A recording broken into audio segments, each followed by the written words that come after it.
803-0550 is the number. Let's squeeze Luke in here in this first segment. Hi, Luke. Thanks for calling. You're on WGR. Hey, thanks for taking my call. Just wanted to kind of get your opinion on Ryan Reeves. He's on waivers. Maybe we bring him in. He's 2 hours away. Sell some tickets. Elevate the team a little bit. What do you think? I think that's one of the worst ideas I've ever heard. Thank you for calling.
We've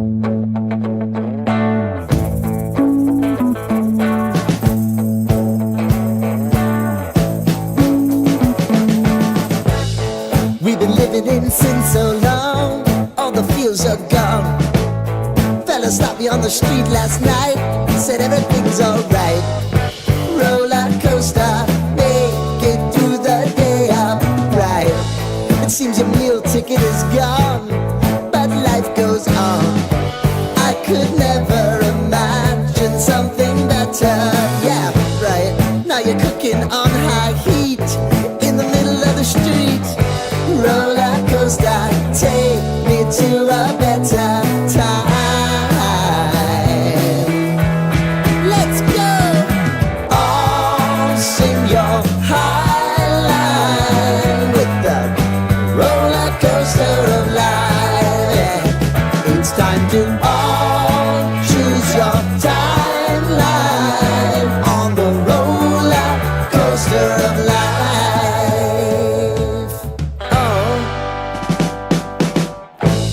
You seem to easily forget how to place your bet. When everyday life gets you down, you gotta steal the crown. Got to own it. Don't bitch and moan about it, please. God forbid you scrape your knees, and it's nothing to sneeze at. Oh, I've told you over and over again. You gotta get both hands around it and make your own plans. Roller coaster, it's taking over, it's about time. Oh, all sing your high line on the roller coaster of life. You've got to all choose your timeline with the roller coaster of life.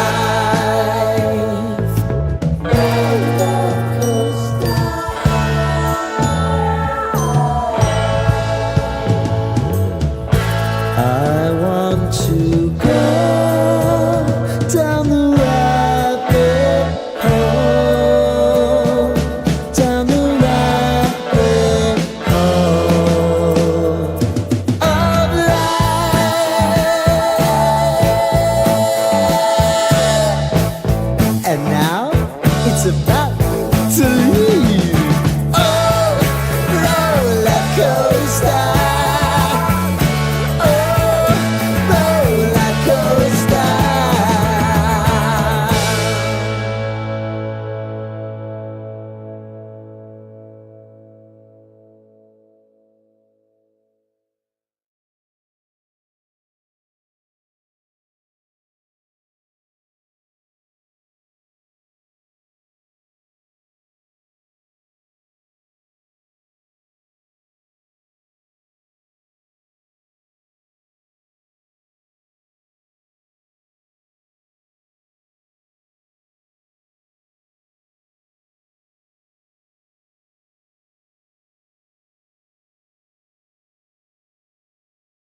So I'm saying it.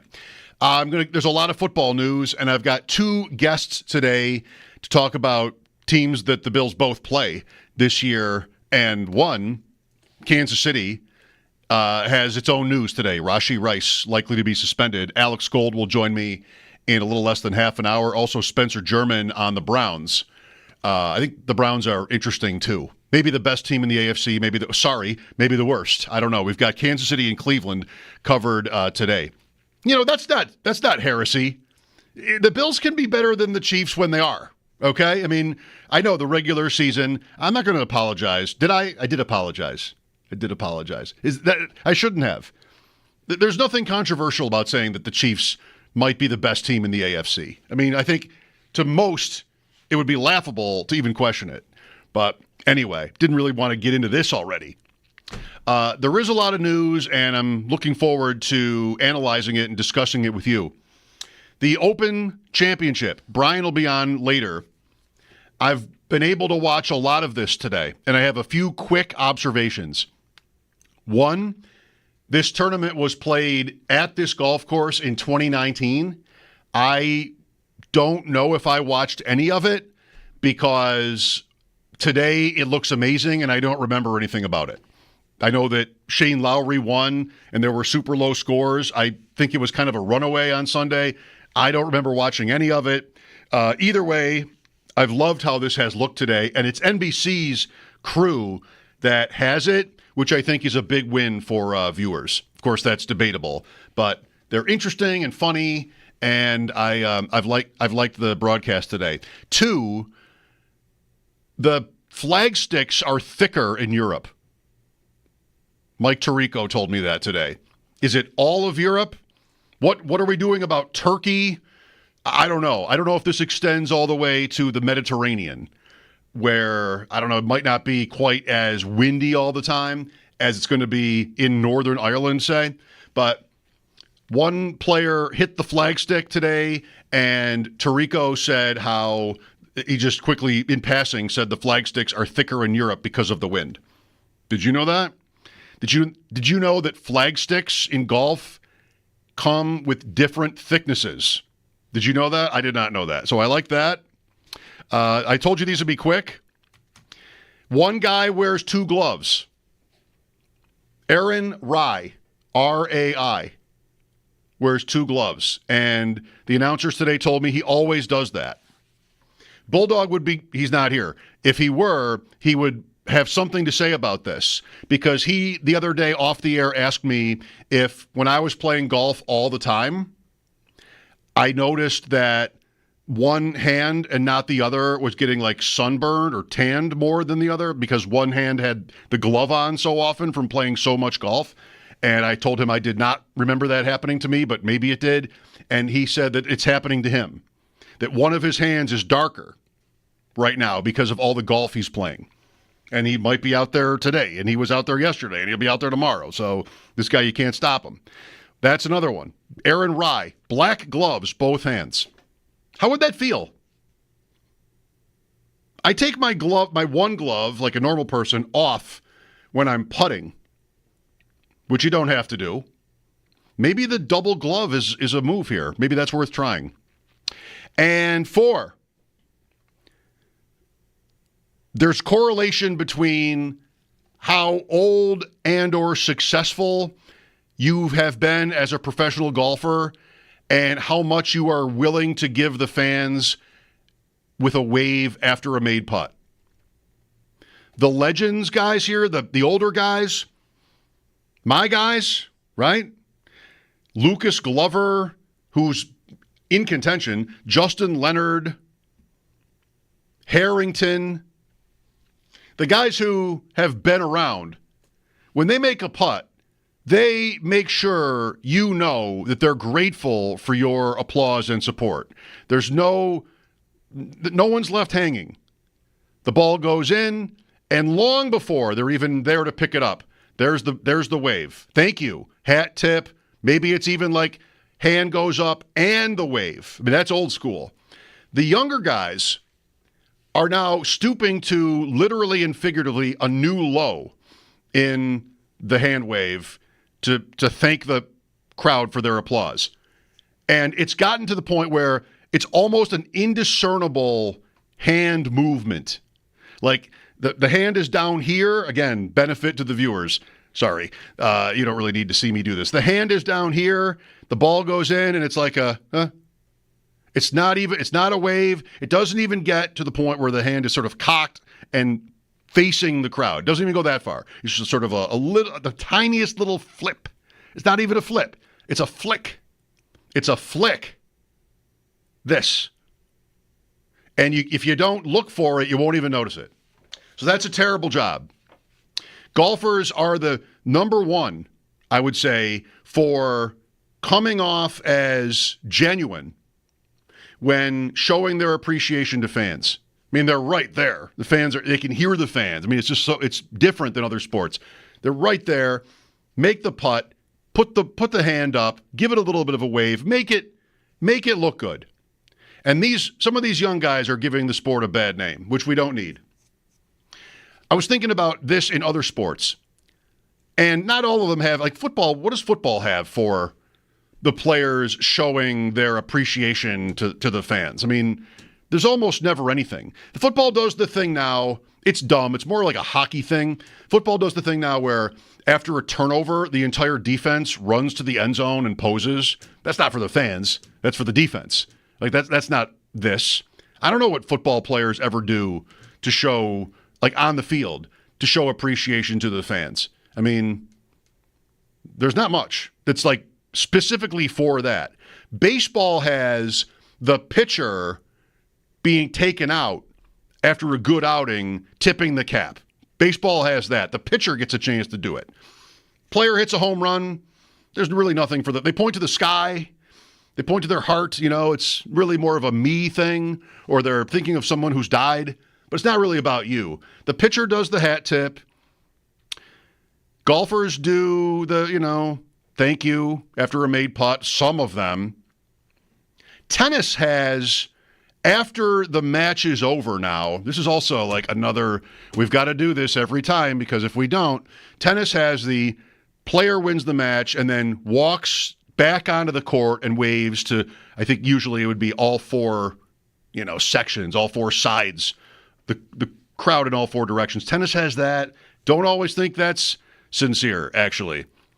And hockey has what? Hockey has not always, but often the home team wins and they go to center ice and wait and hold up their sticks for 3 seconds and then leave. Couldn't care less. Don't believe you care at all. Meaningless, useless. That one doesn't work. I mean, hockey never gets this kind of thing right. So we don't need that. I say we just need some of these good young golfers to, make it a little bit more convincing that they actually care that they're being cheered. Okay. It was mostly short. The flag sticks are thicker in Europe. That's my favorite of these. And the double glove. I think that'd be second. All right. What have we got today? A lot. Rashee Rice, Jordan Addison, Mike Williams, for what that's worth, retiring. Von Miller signs with Washington. That happened last night. We've got a few second-round picks signing. That whole thing might be over. The Bills have TJ Sanders. I don't have anything yet that he is signing, but now that you've got, it's like a half dozen guys. RJ Harvey, for you fantasy players with Denver signing, that's good. By the way, in terms of skill positions, another big one is Trey Harris with the Chargers, a second round wide receiver, especially with Mike Williams leaving the scene there in L.A. I don't have Harris yet. We do have Harvey. I got to think that this whole thing is about to end now. It's going to end before it starts. Camp isn't until Wednesday for the Bills, and to me, it sounds like now it would be surprising if their second-round pick isn't signed by then, because I think they're all just going to fall in. Now that a few have, without nobody's getting the fully guaranteed contract. Too much to lose. I like to root for the employee in these.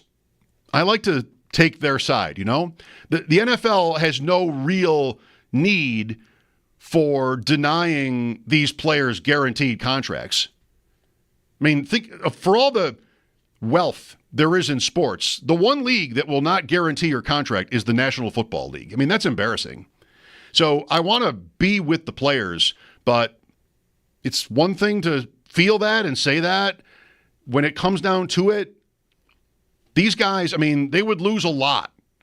It would be, I don't know, some combination of fines.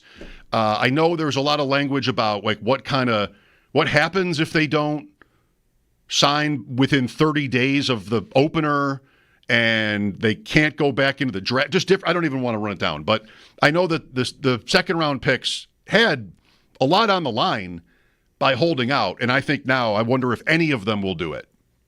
So we've got that. Von Miller was gone, right? Wherever he's going, he's going. That he goes to Washington, and I never was giving any thought to Von Miller coming back. I think, was Von Miller worth the effort is a good conversation. At the time, I remember it happened like right at the end of a show we did. It was like between 6:30 and 7 o'clock, whatever day that was a few years ago, that the Bills had signed Von Miller. And my take was, what I think I know the most is that eventually we will regret this. Like, someday this will be bad. That there'll be dead cap and, it'll end in a way. What happened I didn't see coming exactly with his career. Of course, the big injury and then the incident last offseason. But without those things, almost definitely that contract would be onerous in the end for the Bills. Was it worth a try? I think maybe it was. I think when you're a team like this, it can be at least understandable, if not forgivable or just like great, that you're going to pay you're going to make a deal with somebody like that. And of course, their obsession with edge rushers and defensive linemen never ends. And so if it was going to happen, it wasn't going to be, who did we have? We had DeAndre Hopkins for a minute that we talked about, Odell Beckham. When the Bills were going to do a thing like that, it wasn't going to be for a wide receiver, right? It was going to be for an edge rusher.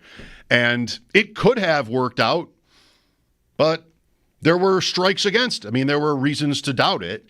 Age and injury history, and those things came to the surface. So I don't hate the Bills for making that move, but I always thought it would probably end badly, and we're kind of there. And the odds that, what would have defined the Von Miller move? What would have defined whether it was worth it? If they had won a Super Bowl, period. That would be the thing, whether he had anything to do with it or not. If you win, it's all good. And so if that had happened, we would have to go, forever through the rest of time being glad for everything they did because it resulted in a championship. That didn't happen. Now it's kind of easy to go the other way, which I don't all the way want to do. They have won a lot of games. His injury was costly to them. Good luck to you, Von Miller, now with Washington. The Rice news is big, and I'll start by saying it seems that nobody really expected this to happen this way. And that's kind of a source of frustration in a way, like maybe this isn't you, but if you're drafting fantasy teams all the time and you take your cues from people, some are knowledgeable about the legal process, others are not, but they're still all paying attention to each other. I want to say vast majority of the community did not expect there to be a Rashee Rice suspension coming this year. It's not like it wasn't possible, but kind of out of nowhere, we had a hearing and a judgment, 5 years probation, 30 days in jail, and Adam Schefter's right there with an NFL suspension is, likely to follow next. And this, I think I can say safely, this came as a pretty big shock to most people out here who had been hearing kind of everybody talk about with Rashee Rice, looks like maybe the suspension will be next year, if it happens at all. So, because that's what you're used to with the NFL, isn't it? You're used to Alvin Kamara, Ray Rice. You're used to Kareem Hunt. These guys who have been caught, to different extremes with their, domestic violence and other things. You're kind of used to this is going to be a long process. And so maybe we got caught when it came to Rashee Rice. I mean, that was last offseason. This car accident that he was involved in isn't recent, but it did sound like, I think to most people, that this was going to go into a second year where he was not to be suspended. Last year, he wasn't suspended, but he was injured in the game. I think it was at the Chargers after an interception. Patrick Mahomes, his first mistake was throwing the interception. His second was taking Rashee Rice out, helmet to the knee on the tackle attempt, and that cost Rice the season. So that's big for the Chiefs. What I've read is you could have a suspension of 2 games, or it could be 6 or more. Amy Trask on this tweeted how 6, to shorten it, 6 feels like the minimum for what he has been hit for. And look, I mean, Kansas City, as far as the Bills go, I mean, they're on the schedule in week 9, I believe, but I feel like that's a huge loss to the Chiefs. So much of what I've heard this offseason about the Chiefs is, I mean, of course they've won so much, but okay, finally, Rice is back healthy, and a suspension doesn't seem to be right now in the window. Xavier Worthy really came on last year, had a huge Super Bowl performance. We like that. And then even Hollywood Brown and whatever's left of Travis Kelce. But maybe the Chiefs expected this, I don't know. But most of us didn't, that Rice would be going away probably for a good chunk of games here early in the season. So here we go again with them. I know they drive you crazy anyway, but Rice as a rookie 2 years ago, kind of a slow start. They had Juju. They had other guys that they were mixing and matching there along the way. But it wasn't until later on in the season when Rice established himself, and then in the postseason and their Super Bowl win, he was really good. Then it was Worthy last year. Rice goes away with the injury. Worthy took his time and similarly came on big late in the season, as the Bills know. And so here was the season when they were supposed to have both guys probably for all of it. And now it looks like maybe that won't happen. So could end up being more of the same, where the Chiefs need, for a different reason this year, some time to get to a more functional place on offense. We know last year, of course, they really didn't get to a functional place on offense until the AFC Championship, when everything came very easily to them, despite not having Rashee Rice. I don't know as much about the Jordan Addison one with Minnesota. Not as severe a punishment, but speeding, and he might be looking at a suspension too. I think he probably will.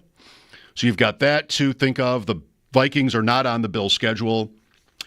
And what else? Anthony Richardson is new today. This one I think we should have been able to figure out if it ends up being right. Richardson saying he's ready for training camp. People were saying that the whole time.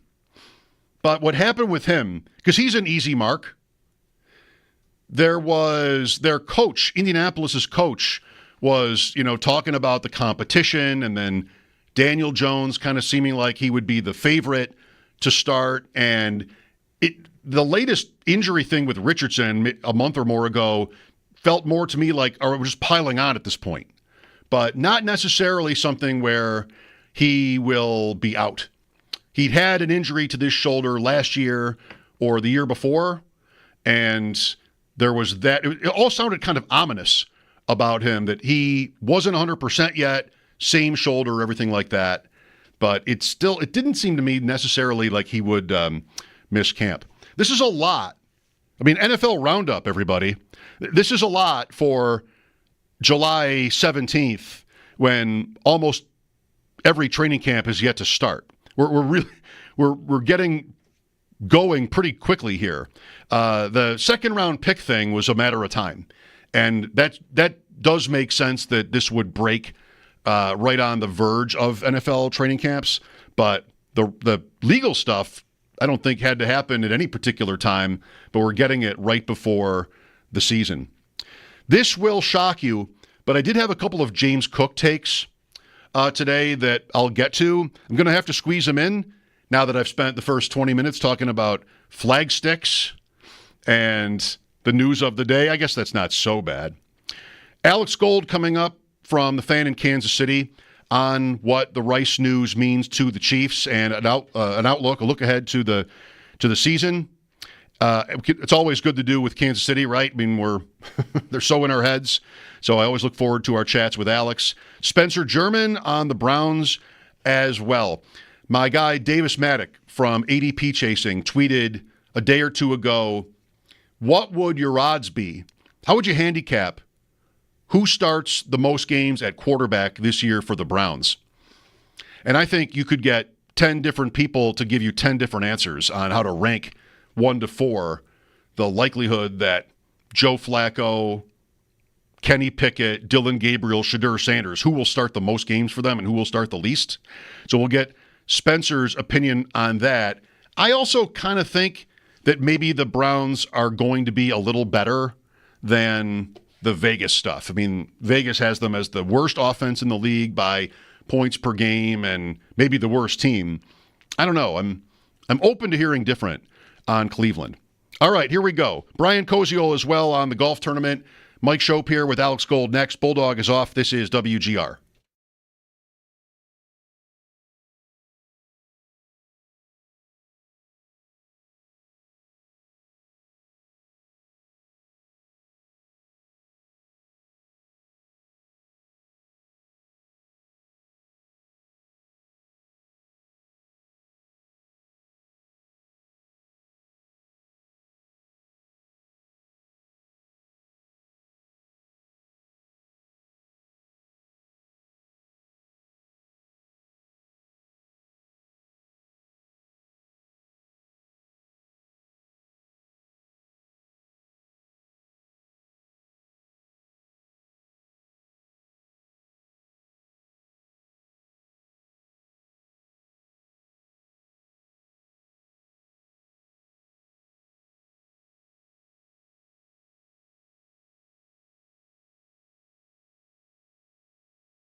Come back.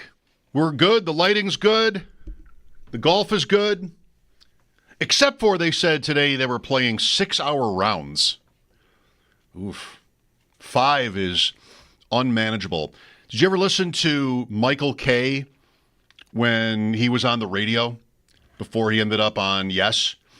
And at the end of at least for a time, at the end of every Yankees broadcast with John Sterling, Michael Kay would give you, in the wrap-up, he would give you the time of game, and he would either call it manageable or unmanageable. I don't know where the line exactly was. I want to say for a baseball game, anything north of 3 hours is unmanageable.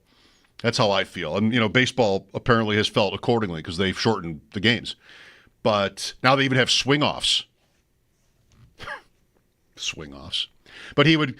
5 hours is unmanageable, and this morning at the Open Championship there were 6. So, yeah, pass. With me now on the West Her Hotline is our friend from Kansas City, Alex Gold, to the extent that we're allowed to have friends in Kansas City, Alex. I hope that you take that kindly. And I wasn't... For sure. Always good to be on with you guys. Thank you. I wasn't only bugging you because of Rashee Rice, but we have that to talk about here. And before I ask you what you think we're going to get in terms of a suspension, do you think the Chiefs knew that, or did you have any inclination that this was coming like it did pretty suddenly today? In fantasy circles, we talk about Rice a lot. I mean, he rose to be a second-round pick in drafts. Sure. And the general assumption was that a suspension was going to, again, wait until next year, but maybe not.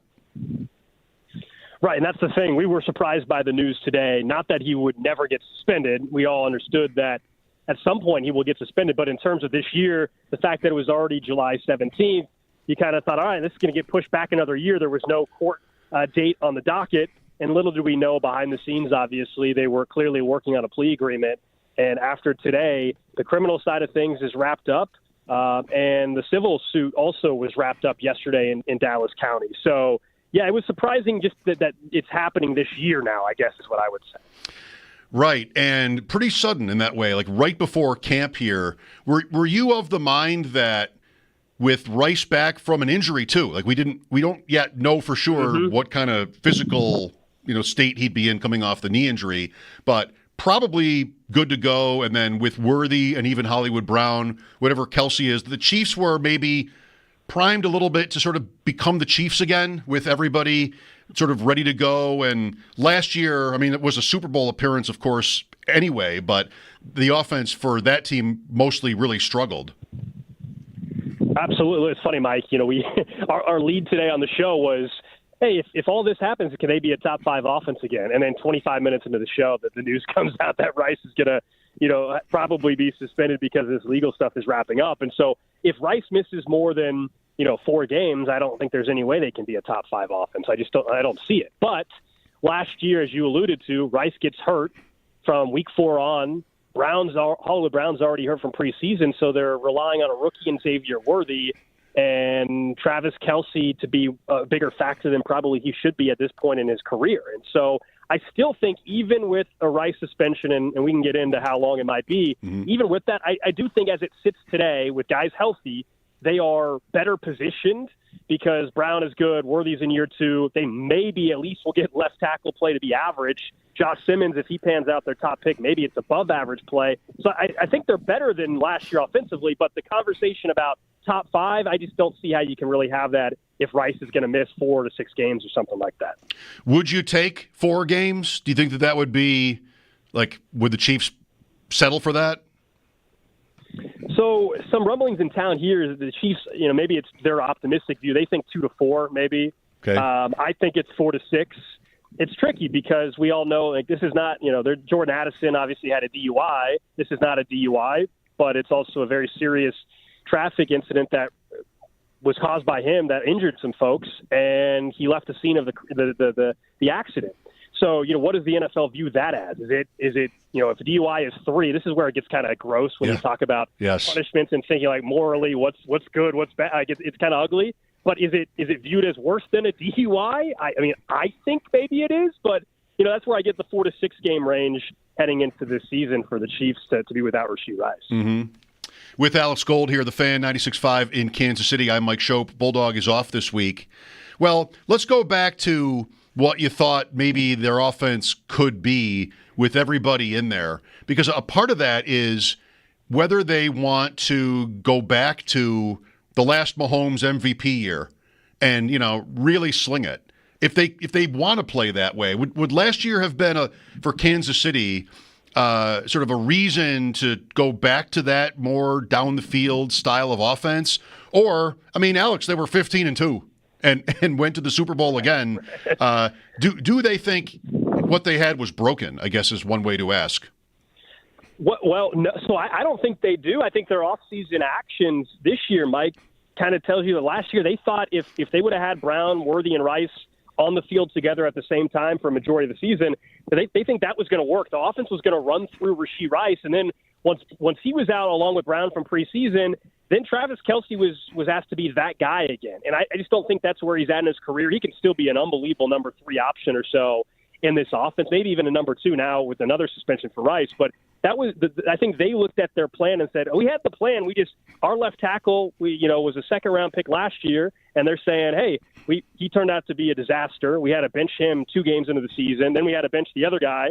And so their thought is just like, all right, we think we figured out left tackle now. And we felt pretty good about our wide receiver room. If you tell me it's Brown, Rice, and Worthy, that from a 1, 2, 3, that actually does look pretty good compared to other teams in the NFL. Maybe not at the number 1 spot, but 1, 2, 3, that's pretty darn good compared to some teams in the league. And so I think the explosive plays is the key, though. Early in the season last year, they tried to connect down the field to Xavier Worthy, and his field and spatial awareness, along with Mahomes, just was terrible. There were some opportunities there they missed.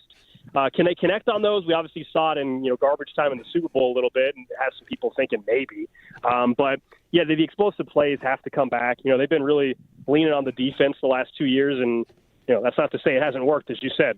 They've won a ring during that, and they also went to a Super Bowl during it. But how much longer can they continue to lean on the defense to kind of bail them out? I think about this kind of thing with the Bills all the time. Last year, going into camp, going into the season, the previous year, they made the change at offensive coordinator, went to the playoffs on a roll, lost the home game to the Chiefs.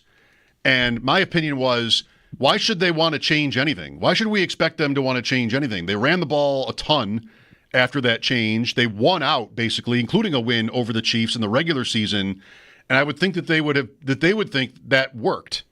And that proved correct. You had James Cook rushing for 16 touchdowns, and the team ran for 30, and it was, again, a successful year. So, again, fantasy me, it's really annoying that there isn't a Bills receiver I want to draft, because there should be, right. on a team with the quarterback who won the MVP, there should be, but it didn't work like that. And I kind of feel the same way about this year. And also, Alex, this is somewhat dictated by defenses, and it's Mahomes and Allen's fault because they were just too good, and we can't afford to just give up these chunk plays all the time to these guys. They're too good for us.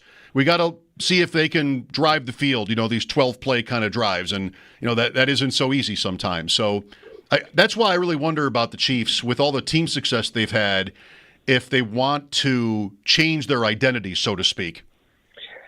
Yeah, no, it's a great point, and it's something that we've discussed all last season and how teams are playing them. And look, let's be honest, Patrick Mahomes, by his standard and the bar that he has set for himself, much like Josh Allen, he didn't have a great season. I still think he's the best quarterback in the league, but last year was a disappointing year by his standard. He has to play better. I think there's a lot of reasons why the season looked the way it did for him, left tackle situation, the wide receivers at times and all that. But what you're saying, I think – the idea, though, when you have Andy Reid as your head coach and the style you want to play and what we saw at training camp last year where they were constantly, it was actually crazy. It was just constantly deep shot after deep shot to Worthy and Brown, and none of that happened during the regular season. So I know what they like. That's what they want to be.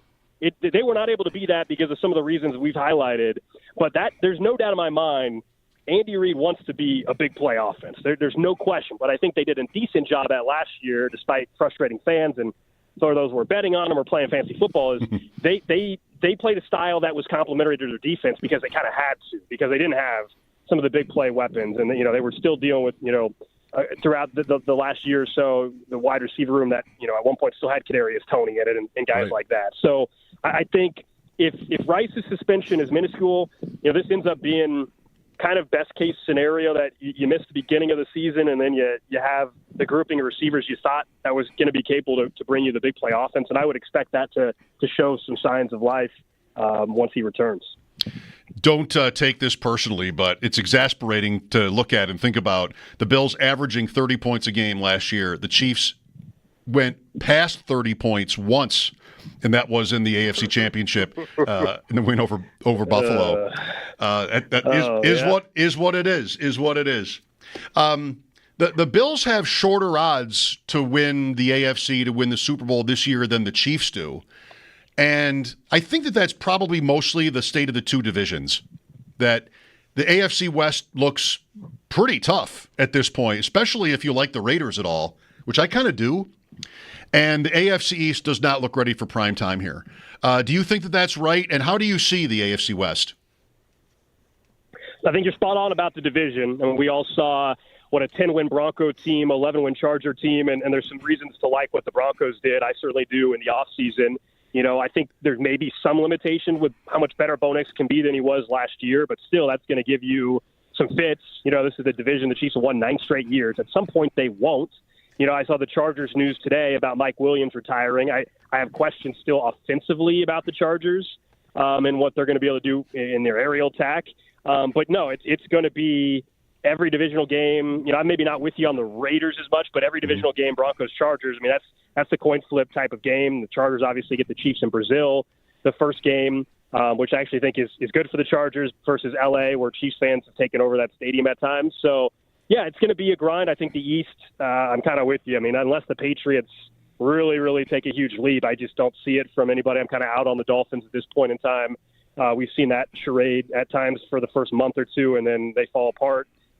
When in the Super Bowl and the overall odds, look, I think also some of it is perception, as you know this. I mean, we're talking about books trying to get money on one side or the other, and the Chiefs' lasting impression was getting their butts kicked by the Eagles in the Super Bowl. And I think while it's reality, I think to a certain extent people are weighing that way too heavily.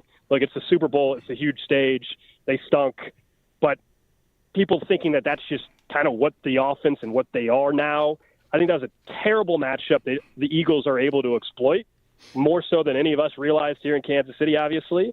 And so I think that's where the first 2 weeks of the season will be fascinating, Mike. You mentioned the odds now. I'm curious if the Chiefs were to go 2-0 to start the season.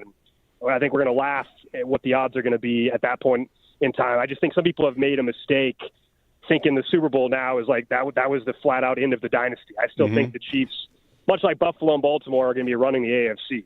Chargers in Brazil and then Philadelphia in week 2. We've also got Detroit pretty early and Washington before you come here. So there's some really interesting games in Kansas City. The Bills and the Chiefs have this in common largely this year, Alex. The Bills play Baltimore, Cincinnati, Kansas City, and Philadelphia all at home. And the early Chiefs schedule is similar to that with Detroit and Baltimore, right? Also, and Washington. Do I have it? It's stacked. Yeah, it's a stacked home. It's a stacked home slate, honestly. Like, for fans, it's an unbelievable home slate at Arrowhead. And you're right, there are a lot of common opponents. The Chiefs don't play Cincy this year in the regular season. They avoid Burrow and them, at least in the regular season. But other than that, they have a lot of like opponents and common opponents there. And the first stretch, I think I talked to you guys a couple months ago. Compared to the Bills, I would say this is where the number one seed conversation is interesting this year. I mean, the Chiefs getting number one seed, considering the division, now considering a Rice suspension, I would be a little surprised based on what I've seen from the Bills' schedule on paper heading in, where I feel like the Bills are in a much better position to get that number one seed and really get a stranglehold on that. I would be pretty surprised almost this year if you told me the Chiefs were the number one seed, just given the schedule that starts the first 9 weeks or so, and then now knowing that Rice is going to miss a good chunk of the first month, probably, my guess. Yeah, that, for me, you spoke to this a minute ago, talking about what the Super Bowl might have meant to the betting markets. I think what we've had, this is really more 2 years ago, I would say, where the Chiefs were underdogs here, maybe, and then in Baltimore as well in the playoffs. And there was a community who's like, go ahead, bet against them. Try it. See what happens. Good luck. Go ahead and give Patrick Mahomes points in the postseason. And then they laughed at us if we actually did that.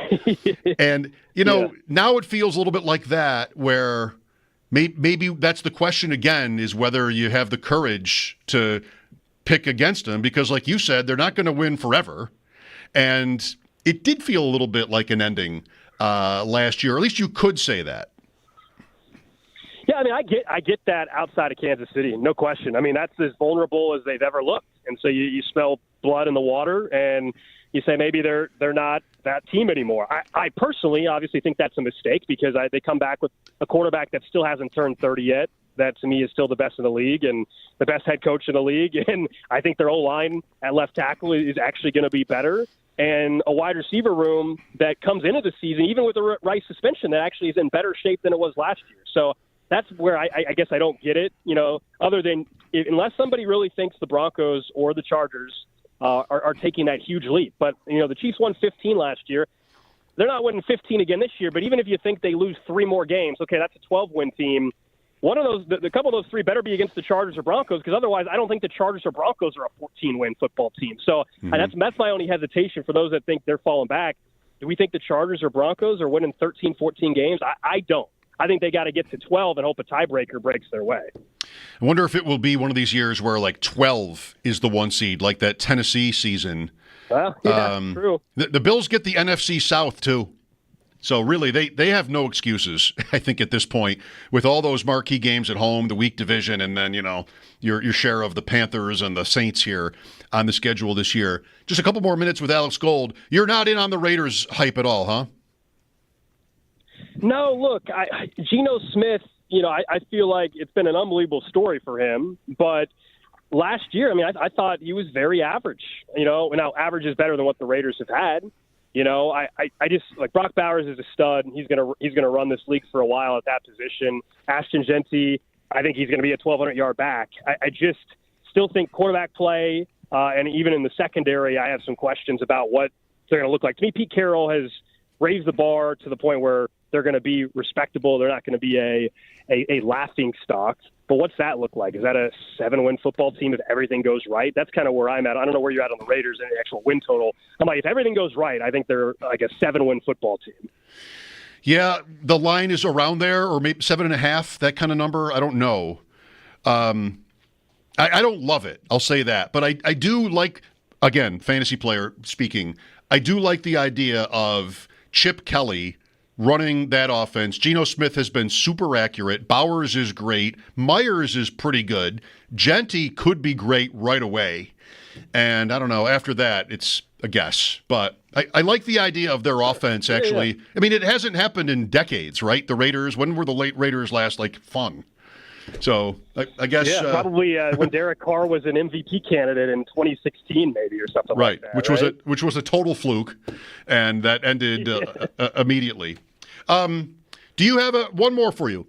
Philadelphia so dominated last year. The Super Bowl happened, and we all went, okay, well, sure, they were the best roster. Nobody even talked about it any differently after that. Is that going to change? Do you see them? I'm sure you've spent more time on the Eagles from that game than I probably have. Is that a team that you would think just kills it again? Nobody wins that division 2 years in a row, by the way. I know. That's the thing, right? I mean, that's the fun thing when you try to predict the East. My thing, look, I think Jaden Daniels is that guy. I think Jaden Daniels is legit. But that team last year, to their credit, they brought in a bunch of vets on 1-year deals, and it worked. But they lost some pieces, and then you got the Terry McLaurin stuff going on. I just don't know how they don't take a slight step back. There's a way where Jaden Daniels can still be that guy, and yet we're talking about the Commanders once again being a wild card team and having an earlier exit in the playoffs than a year ago.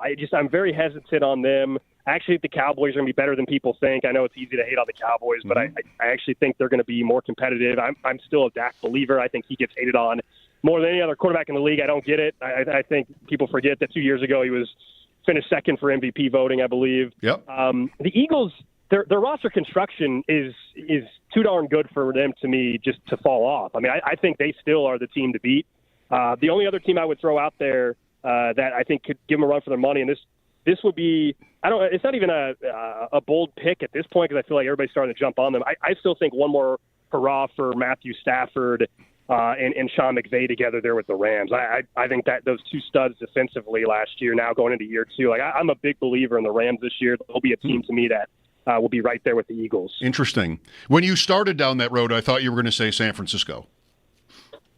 Well, I also think they will be better. I think Kyle Shanahan's too good of a coach for them to not be better. I don't know. Trent Williams getting older, Juwan Jennings contract stuff. Like Pearsall's a nice story, but is he a guy that can elevate? Chris McCaffrey, you always talk about the injury concern. There's too many guys that are injury prone for me to maybe take the leap that they're suddenly back in the NFC title game. But I think they will be a playoff team, yes. Thank you, Alex. I owe you one. Anytime you want me on your show, just ask. For sure. Absolutely. Thanks, Mike. All right. Alex Gold, 96.5 The Fan in Kansas City. Sort of a last-minute grab by me today. It was Rice, too, but it's also that Bulldog is away. You know? Give me a break. And with that, Spencer German, Odyssey Cleveland, Locked On Browns coming up. Brian Kosiel will join me later. I'll get you some James Cook thoughts because that's the law. That's what we have to do. We have to have James Cook thoughts every day.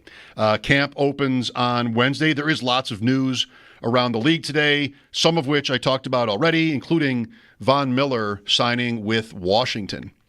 So we'll take a break and get into the Browns a little bit. This is Mike Schopp on WGR.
Eight zero 550 is the number. Let's squeeze Luke in here in this first segment. Hi, Luke. Thanks for calling. You're on WGR. Hey, thanks for taking my call. Just wanted to kind of get your opinion on Ryan Reeves. He's on waivers. Maybe we bring him in. He's 2 hours away. Sell some tickets. Elevate the team a little bit. What do you think? I think that's one of the worst ideas I've ever heard. Thank you for calling.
Busy day in the NFL. We'll start with what appears to be the dam bursting on the potential holdouts for second-round picks. Defensive tackle Alfred Collins signed his deal with the 49ers last night, 88% guaranteed. And then today, a whole lot more picks signing, including 2 from the Bears, defensive tackle Shamar Turner and offensive lineman Ozzie Trapillo.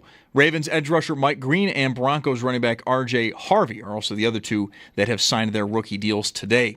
No word yet, though, on Bills' second-round rookie T.J. Sanders.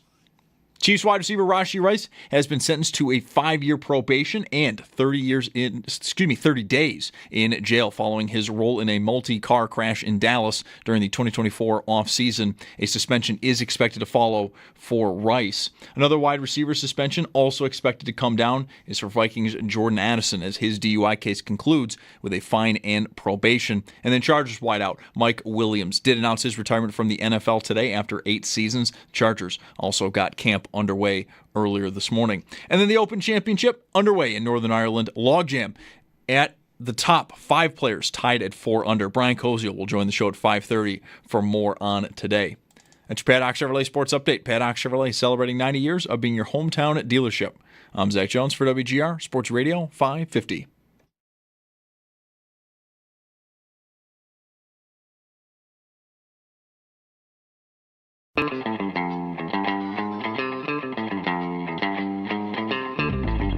Mike Schopp and the Bulldog. I don't think that's a very good attitude. It's Mike Schopp. You don't think? You don't think? I don't think you should be butting in when I'm talking to my team. You're my assistant, okay?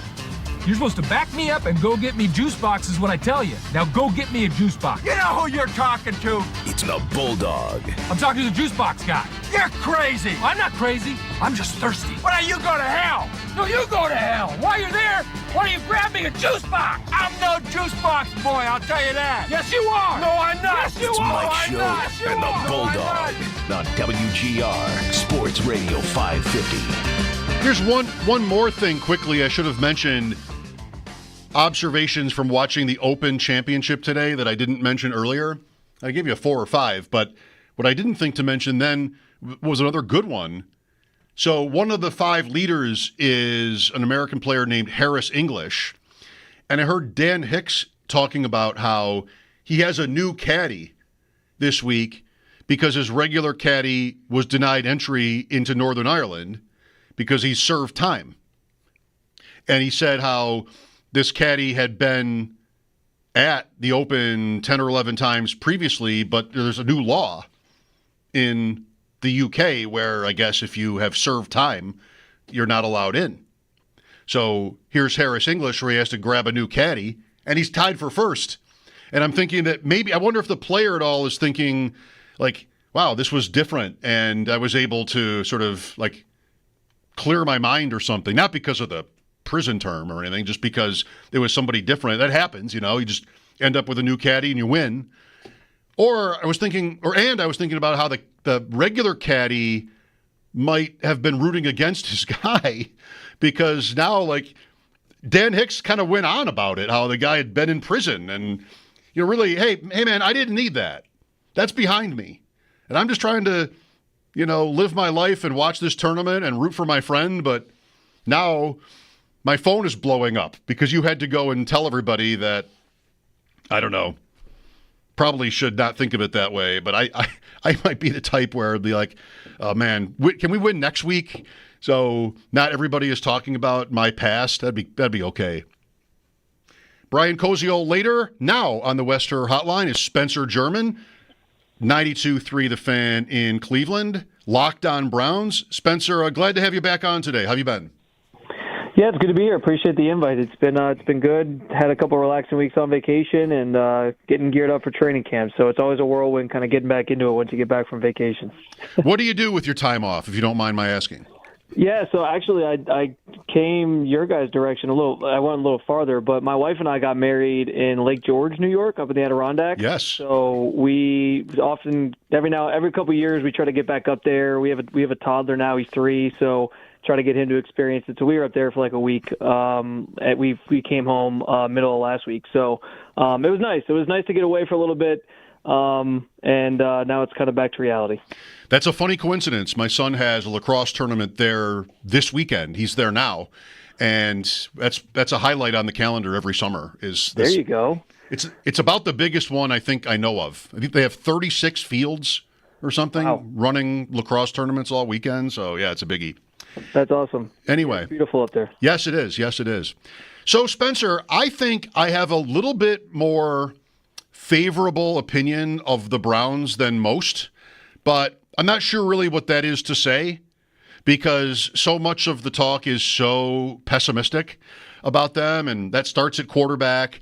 I don't know. Can you see? You can say no, of course. Can you see a season where the Browns surprise? Yeah, I'm curious. As you say, you have a more favorable opinion. I'm curious to see or get a sense of like where your head's at when you say favorable, because I've kind of been talking for a couple weeks now that.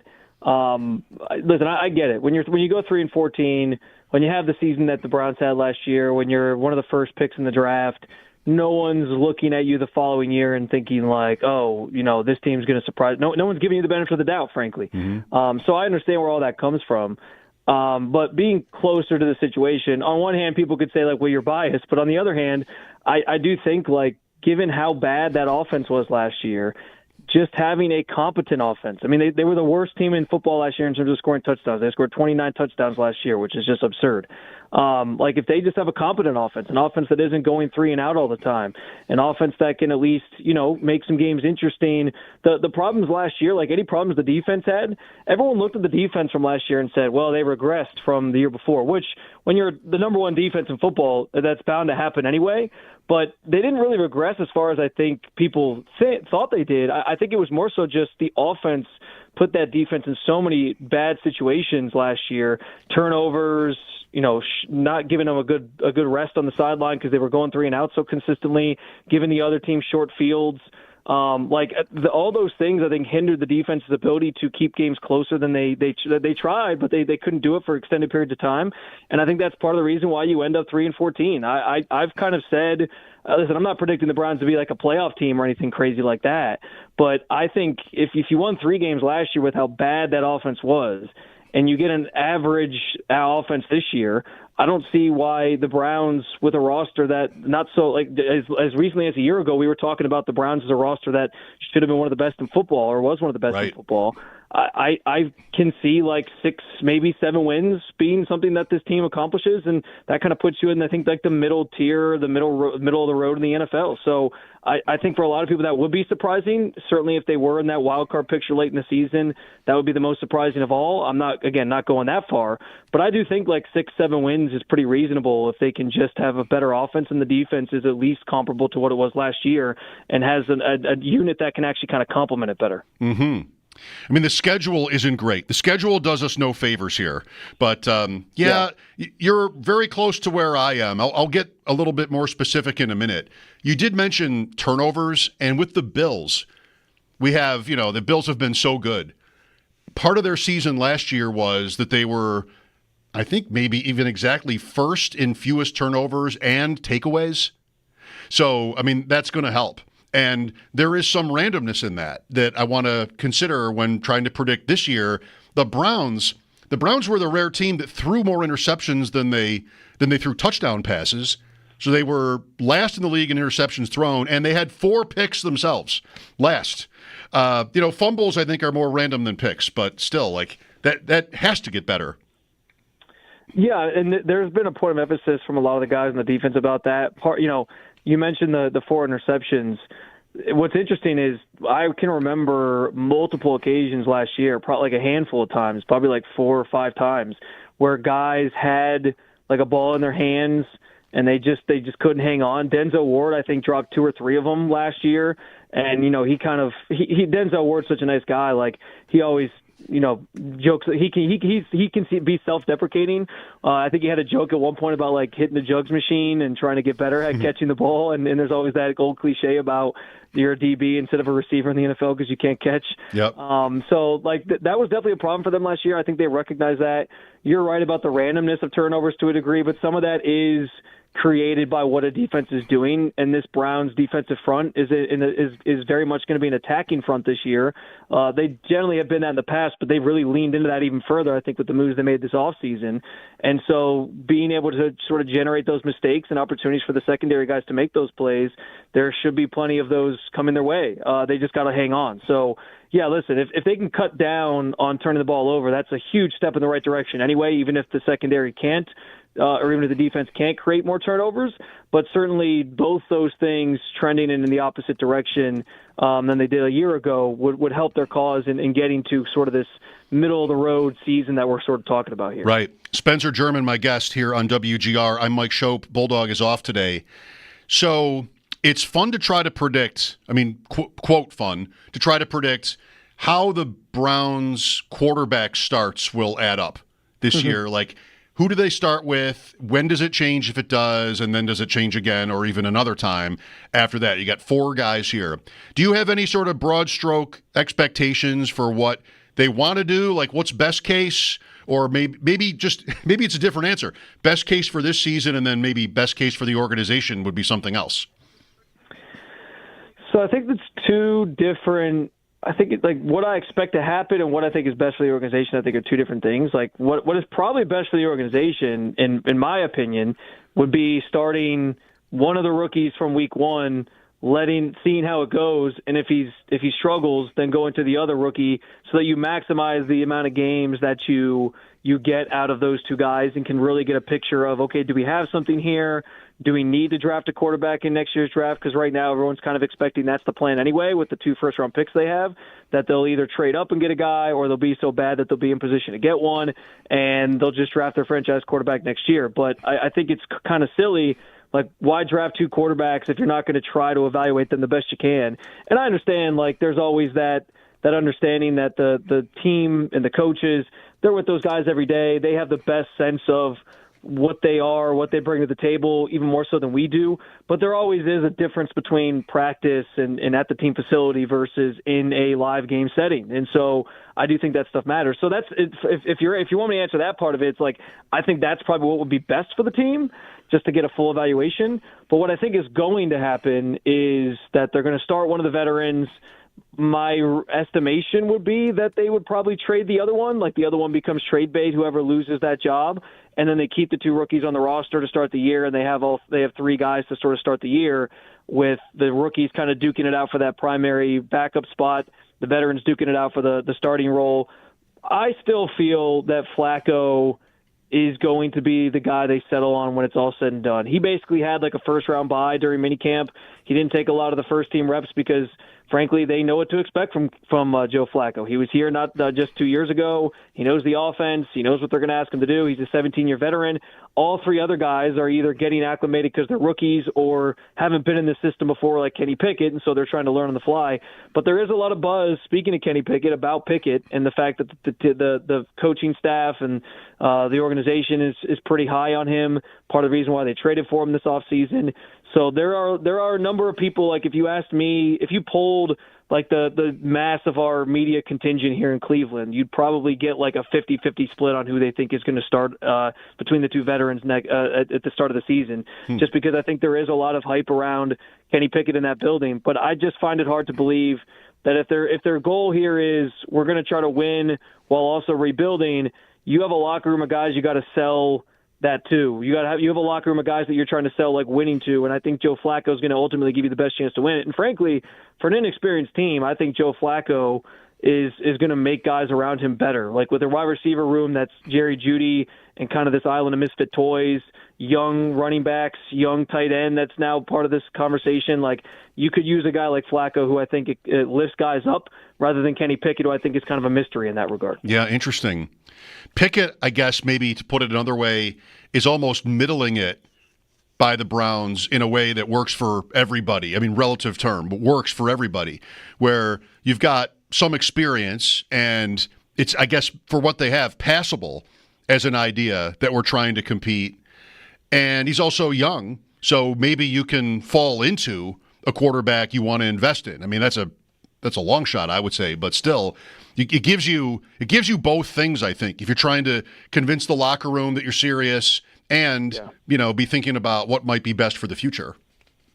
Yeah, I mean, I think you have the right perspective on that in terms of how the Browns are viewing it. There's always the comparison I always use is they kind of view Kenny Pickett as their Sam Darnold, not maybe like player to player, but in terms of being able to revive his career and then maybe earn a contract with the Browns or elsewhere if he pans out. Yep. I just think like in comparing those two, and this is where I said like not like apples to apples from a player standpoint, like I just think Darnold, even when he was at his worst with the Jets, like there was a reason he was a top 5 pick in the NFL draft. Like he had some of those quarterback traits that you look for. He had some of the things that and you saw a guy that could like stand in the pocket and do some things. It was just ugly and at times not great. I don't think coaching helped him there.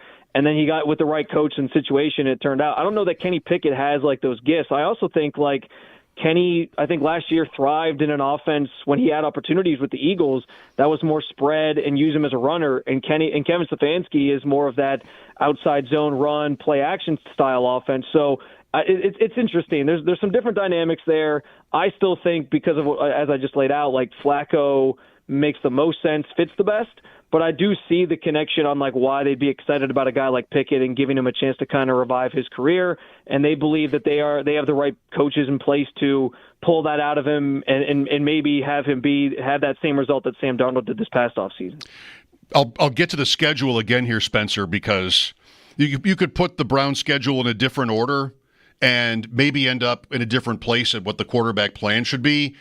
Bengals, Ravens, Packers, Lions, Vikings. I mean, that's a pretty brutal start for a team trying to get anywhere. Like Flacco has his merits. I did say I was more optimistic, I think, than the market when it comes to Cleveland, but they're gonna if I'm gonna be right, they're gonna need to win a couple of those games, I think. Yeah, it's interesting. Like the schedule, we've talked about the schedule a ton here in Cleveland, obviously, and that opening stretch I think is the biggest reason why the team is probably hesitant to start a rookie because I think they don't want to put a rookie out in a situation that's not advantageous to them having success. And with the gauntlet of teams theoretically that you play, that obviously makes some sense. You want a veteran out there, and also going back to the point on like trying to sell to the locker room that you're trying to win when you start a veteran. I think that also sort of speaks to that a little bit more. But here's the thing too, like you talk about the schedule being in a different order. I actually think. Like we do this every year where we think about how these teams were a year ago and we say, well, hey, like this is a tough schedule because of how they were last year. But year to year, we know like the league changes so much. Some teams, surprise you. Like even a team like the Vikings, which theoretically is going to be a tough game in week 5.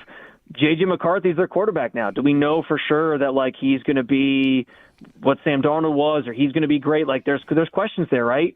The Bengals theoretically are a tough matchup, but over the course of Kevin Stefanski's time here, he has generally had a lot of success against Joe Burrow for whatever reason, and they've kind of had the Bengals number to a degree. So I think because it's early in the season too, teams often like weeks 1 through 5, weeks 1 through 6. It's a lot of figuring out who you are. The Bengals, I think, are the biggest testament to that, right? Like, how many years in a row have they started like 0-4, 0-5, and they find a way to dig themselves out of it and make themselves at least a playoff contender at the end of the season?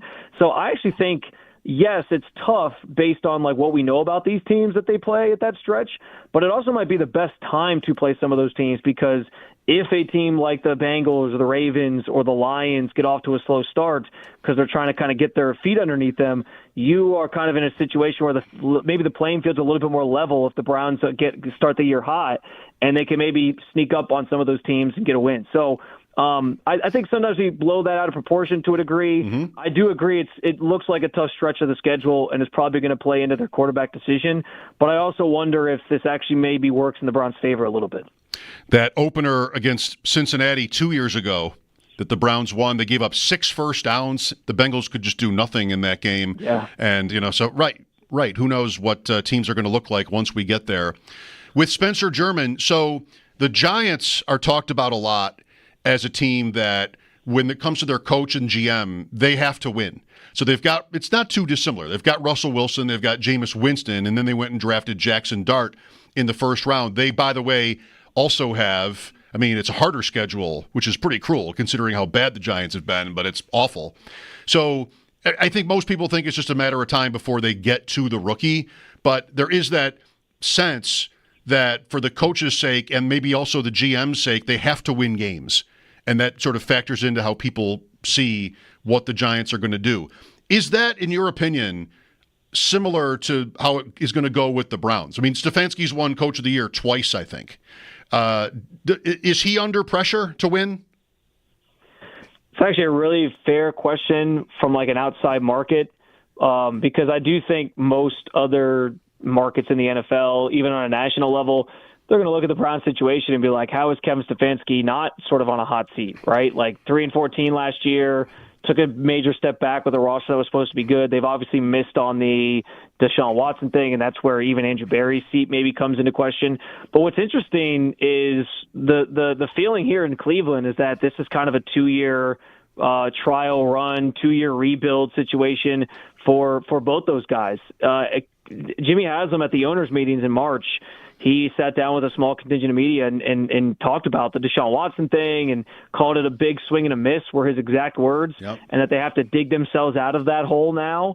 And it was a lot of the language he used just spoke to or felt very much like he was expressing patience, like he's going to give these guys time to sort of sort this thing out and see the other end of the Deshaun Watson situation and if they can find another quarterback. So understanding what they did in the draft, especially where you trade back and you don't take Travis Hunter, you take Mason Graham, you don't take a quarterback until the 3rd round, like that certainly speaks to a team that is or an organization and people internally that don't really feel like they're pressured to do anything or being forced to do anything.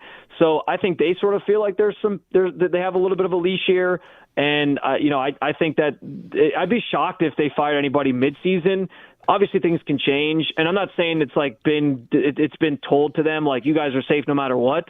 Because obviously, like I said, things can change in a hurry. And I think the biggest thing is like if they are 3-14 again and Kevin Stefanski just like loses the locker room and guys are quitting on him, that's the easiest way for any coach to get fired. So yes, like there's a reason to put Kevin Stefanski in the hot seat and say like, he can't have a terrible season because then you just never know.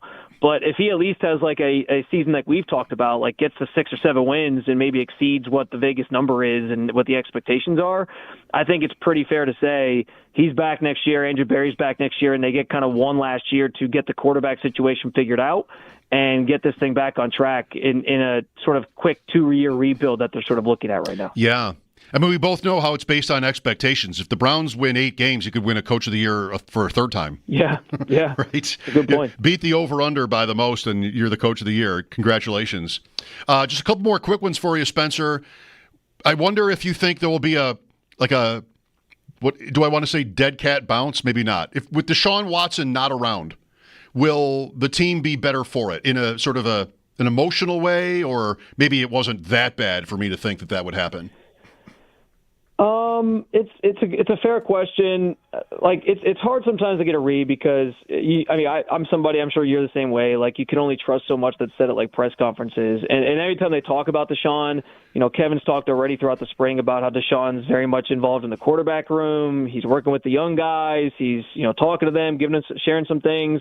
That became a big point of contention here in Cleveland among fans because they were like, "Do you really want Deshaun Watson mentoring young guys?" I would say this, like. Listen, he still at one point was one of the best quarterbacks in football. Like he still can enlighten some experience and some things that he's seen throughout his career from a football standpoint, and so I think that's fair. So it's not that I don't think like within the locker room he's like hated by people. Mm-hmm. I do think though, like, and there were some comments made by Joe Bitonio and even Jack Conklin at the end of last season about how they leaned too much into the like building the offense around one person and not what they were good at. And I think that kind of spoke to maybe some of the feelings in the locker room that they thought it was too much about Deshaun and it kind of got away from what they did best. So I do think there would be a little bit of a relief once he's kind of gone. And I think it's also just the natural feeling when somebody who brings a lot of attention and a lot of negative attention at that to the team is kind of out of the picture. But right now everyone's kind of putting on a happy face. Everyone's kind of just playing the game. I've kind of compared it to a marriage where the people, the couple staying together, because they have a kid and they want the kid to get to college before they like break it all up and, ruin the kid's life or whatever. They're just kind of like putting on a happy face. They're being nice about it, being cordial about it until they can sort of split up. And I've kind of predicted I think that happens at the end of the season, or next off season rather, because you can spread out the 2 cap hits if you make them a June 1st cut over 2 years, and it's like 50-something million per, which isn't the end of the world of a cap hit to eat. But others, I think, maybe say it would be another year beyond this, so we'll see. But, yeah, for now, it's kind of just playing the game, and we'll have to see how it all sort of shakes out. Watson led the league in passing yards 5 years ago. 2020, the COVID year. Seems like a lot longer ago when that would have been the case. One more quickly, Spencer. Do you have an Elijah Moore take? Yeah, I think Elijah Moore is severely underrated, I guess is maybe how I would put it. I think he I think he got a bad sort of situation here in Cleveland when he got here. There was a lot of hope that he could be sort of like that number 2, number 3 role for this team with both Amari Cooper the first year when he was first here, and then last year with Amari Cooper as maybe the number 3 guy and Jerry Jeudy, and then when Amari got traded to Buffalo to you guys, I think they kind of thought he could do a little bit more, and I think you saw some of the best of Elijah Moore when he had the competent quarterback play, frankly. Like when Joe Flacco was his quarterback at the end of 2023, he put up his best numbers here with the team, and I think he had some similar stats last year when Jameis Winston was under center, a guy who could actually throw him the football and find him. So I think with Josh Allen, he has a legitimate chance to really, really get kind of bounce back and put himself in a situation, maybe get a big contract. That's a great situation for him. I think he kind of flies under the radar, especially being in Cleveland with a bad quarterback situation the last couple of years. But I think he didn't get a fair shake here because I do think he's a talented player. Very good. We're all hoping you're right. Spencer, you gave us a lot of your time today. Welcome back to work, and we'll talk again maybe around the time where the two teams meet, I think in December. That is right. Yep. We'll plan on it, and I appreciate you guys having me on as always. You're welcome. Thanks, Spencer. Spencer German, 92.3 The Fan in Cleveland. How bold... I've been asking myself this. How bold a prediction is it to make that Elijah Moore could be second on the Bills in catches? How bold a prediction is that? Do you have a bold prediction? I was on a podcast yesterday, and it was Theo Greminger, and he's been on this show a lot. And he is the number one guy for letting his guests know what he's going to do. He does so much work.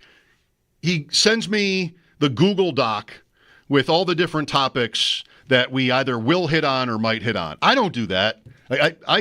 Spencer German had no idea. He probably assumed it was going to be mostly about the Browns. He did not expect a question about his wedding. Probably. But, still. If Theo wanted to ask me about my wedding, he would prep me. He's good like that. So I did his show yesterday, and at the end he goes, "All right, Mike, what's one bold prediction for the season?" And I'm like, "What? You didn't tell me you were going to ask me that." And I just was completely stumped. Terrible job by me. I didn't have one. So sheepishly, I texted him later in the day, like, "Oh, I got one. I thought of one. I got one. And he's like, "Probably a lot of good that does me now. I mean, what am I going to do with that?" But I said, I'm fading Detroit. I'm out on Detroit. I'm mostly out on Gibbs, mostly out on St. Brown, definitely out on Laporta. I feel like Detroit is going to drop off. And he's like, cool. I don't care anymore what your bold prediction is. That was for the show, Mike. So how bold a prediction is it to think Elijah Moore could mean something important to the Bills? Do you have a thought on that or another one of your own? 803-0550. We've got time for your calls here coming up. We'll get into the golf tournament with Brian Kosiel in just over an hour. This is Mike Schopp on WGR.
For the NFL, Steelers break the bank for edge rusher TJ Watt. 3 years, $123 million extension, $108 fully guaranteed at signing. Watt now the highest paid non-quarterback for the second time in his career.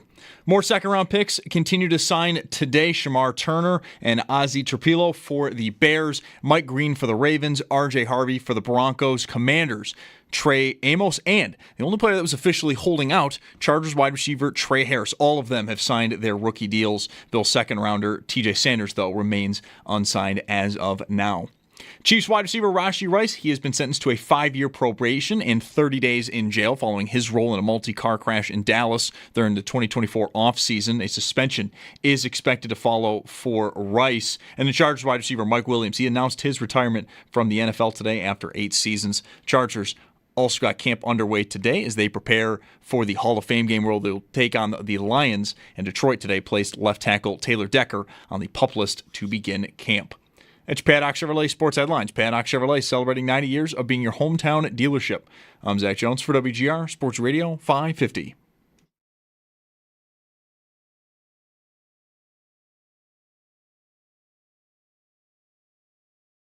I think you saw some of the best of Elijah Moore when he had the competent quarterback play, frankly. Like when Joe Flacco was his quarterback at the end of 2023, he put up his best numbers here with the team, and I think he had some similar stats last year when Jameis Winston was under center, a guy who could actually throw him the football and find him. So I think with Josh Allen, he has a legitimate chance to kind of bounce back and put himself in a situation, maybe get a big contract. That's a great situation for him. I think he kind of flies under the radar, especially being in Cleveland with a bad quarterback situation the last couple of years. But I think he didn't get a fair shake here because I do think he's a talented player. Spencer German, my guest from just a little bit ago out of Cleveland, on Elijah Moore. He and the Bills get going at St. John Fisher starting on Wednesday. The Hall of Fame game is 2 weeks from tonight. There you go. All kinds of different ways to tell you how close it is. Detroit and the Chargers, 2 weeks from tonight, 8 o'clock, if you want to really know details here, 8 o'clock in Canton. Have you ever had any inclination to go to the Pro Football Hall of Fame game? The Bills played in it once or twice, and maybe then. Would you ever go to this game otherwise?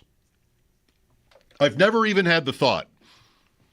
I don't spend a lot of time thinking about going to NFL games as it is, like especially in other markets. I've never even literally ever had the thought to go to the Pro Football Hall of Fame game. I do watch it. I think I'm like most people, where you watch it for like 10 minutes and then you're bored. Other things are like that.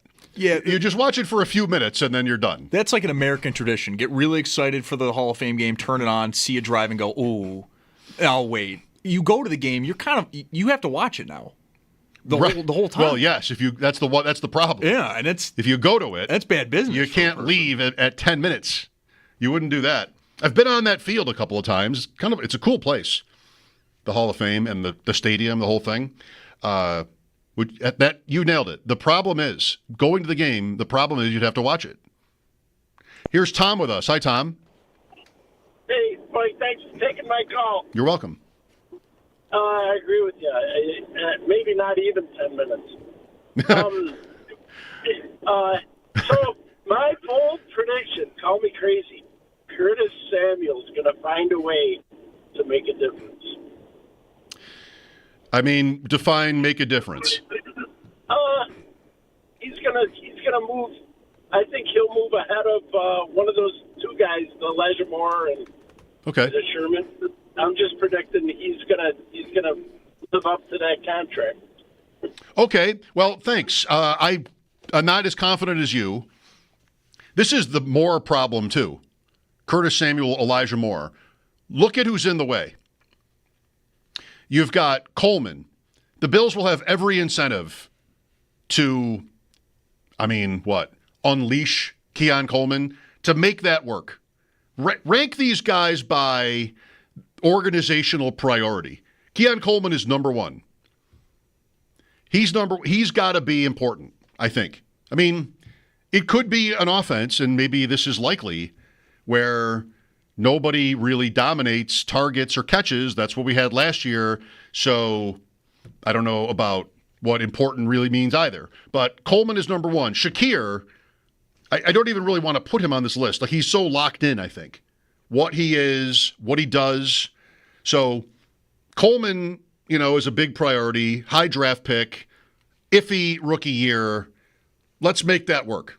Let's do what we can to make that work. Shakir, now he's big money, and I don't think that effort is forced at all because Shakir has proven what kind of the baseline is. So he's there. Palmer, I think, comes in above Samuel, but maybe you disagree. I think Palmer comes in above Samuel and more because of that money. And thinking about when Brandon Beane was all defensive about wide receiver criticism, what he said to Tyler Dunn, if not also to Jeremy and Joe, which was, how can you say I didn't address wide receiver? We signed Joshua Palmer.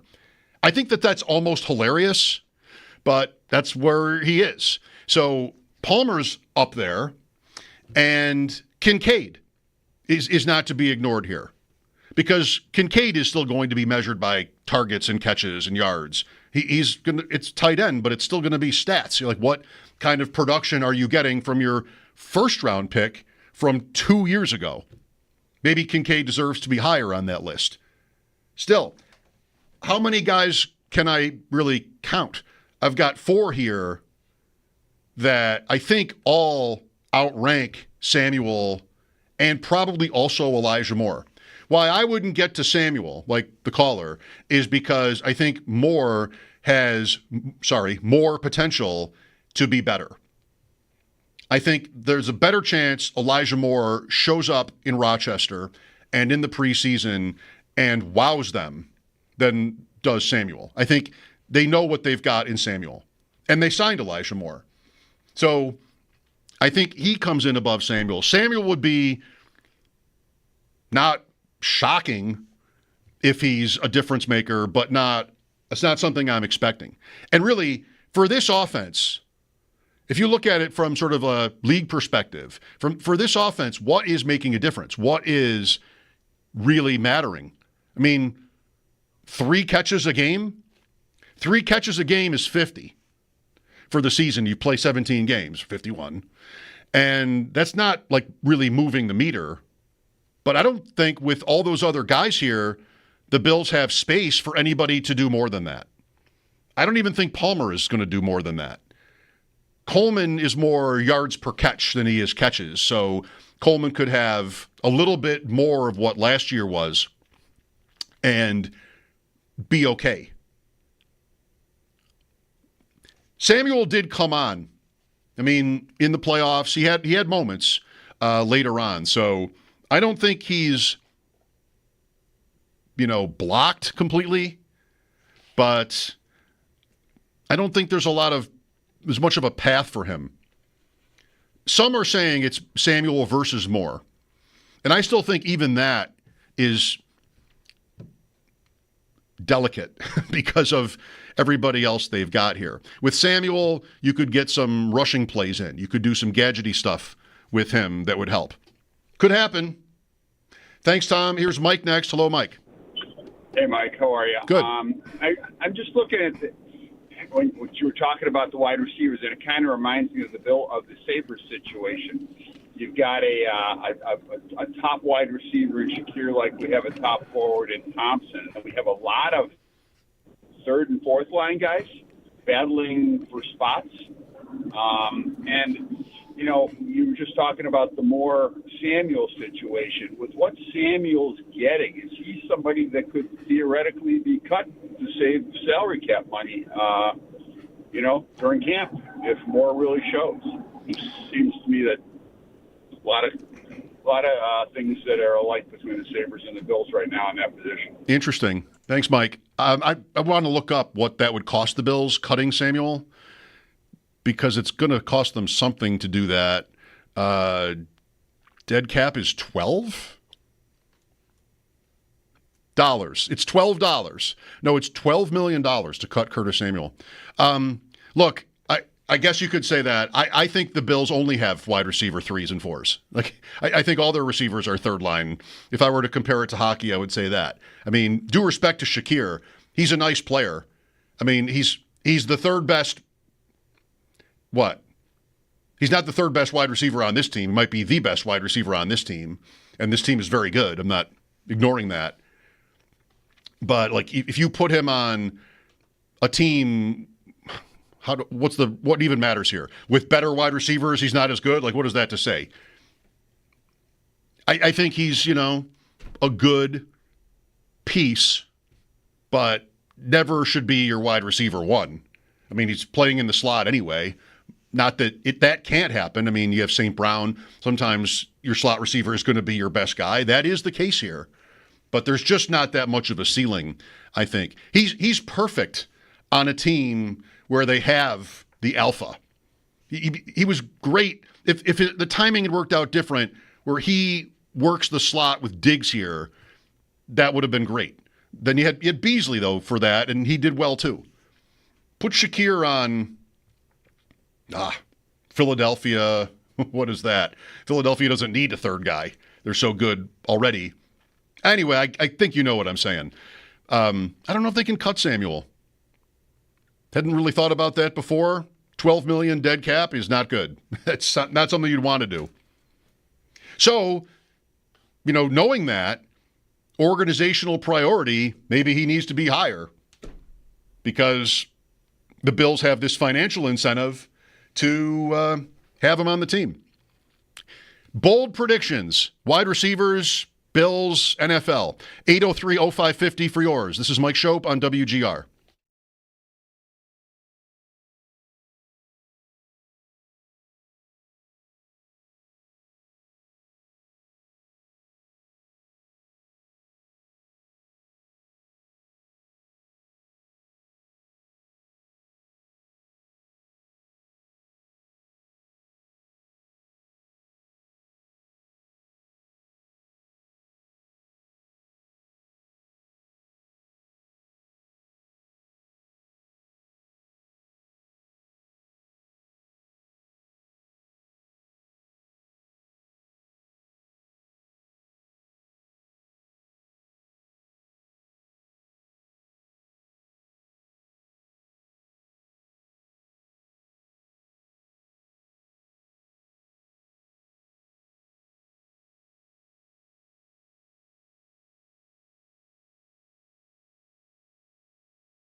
Thanks for hanging out with us today. I'm Mike Schopp. Bulldog is off until Monday.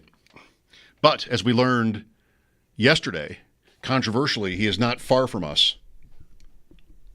I thought he was like on a trip. I think he had been, but yeah, I'm just on a patio about 10 minutes from you. All right. Nothing wrong with that. I love a staycation. A couple of times I've been kind of like stuck doing that. Circumstances where trips that had been planned or semi-planned did not come to fruition. And like, okay, well, I'm home this week. But I do like to limit those.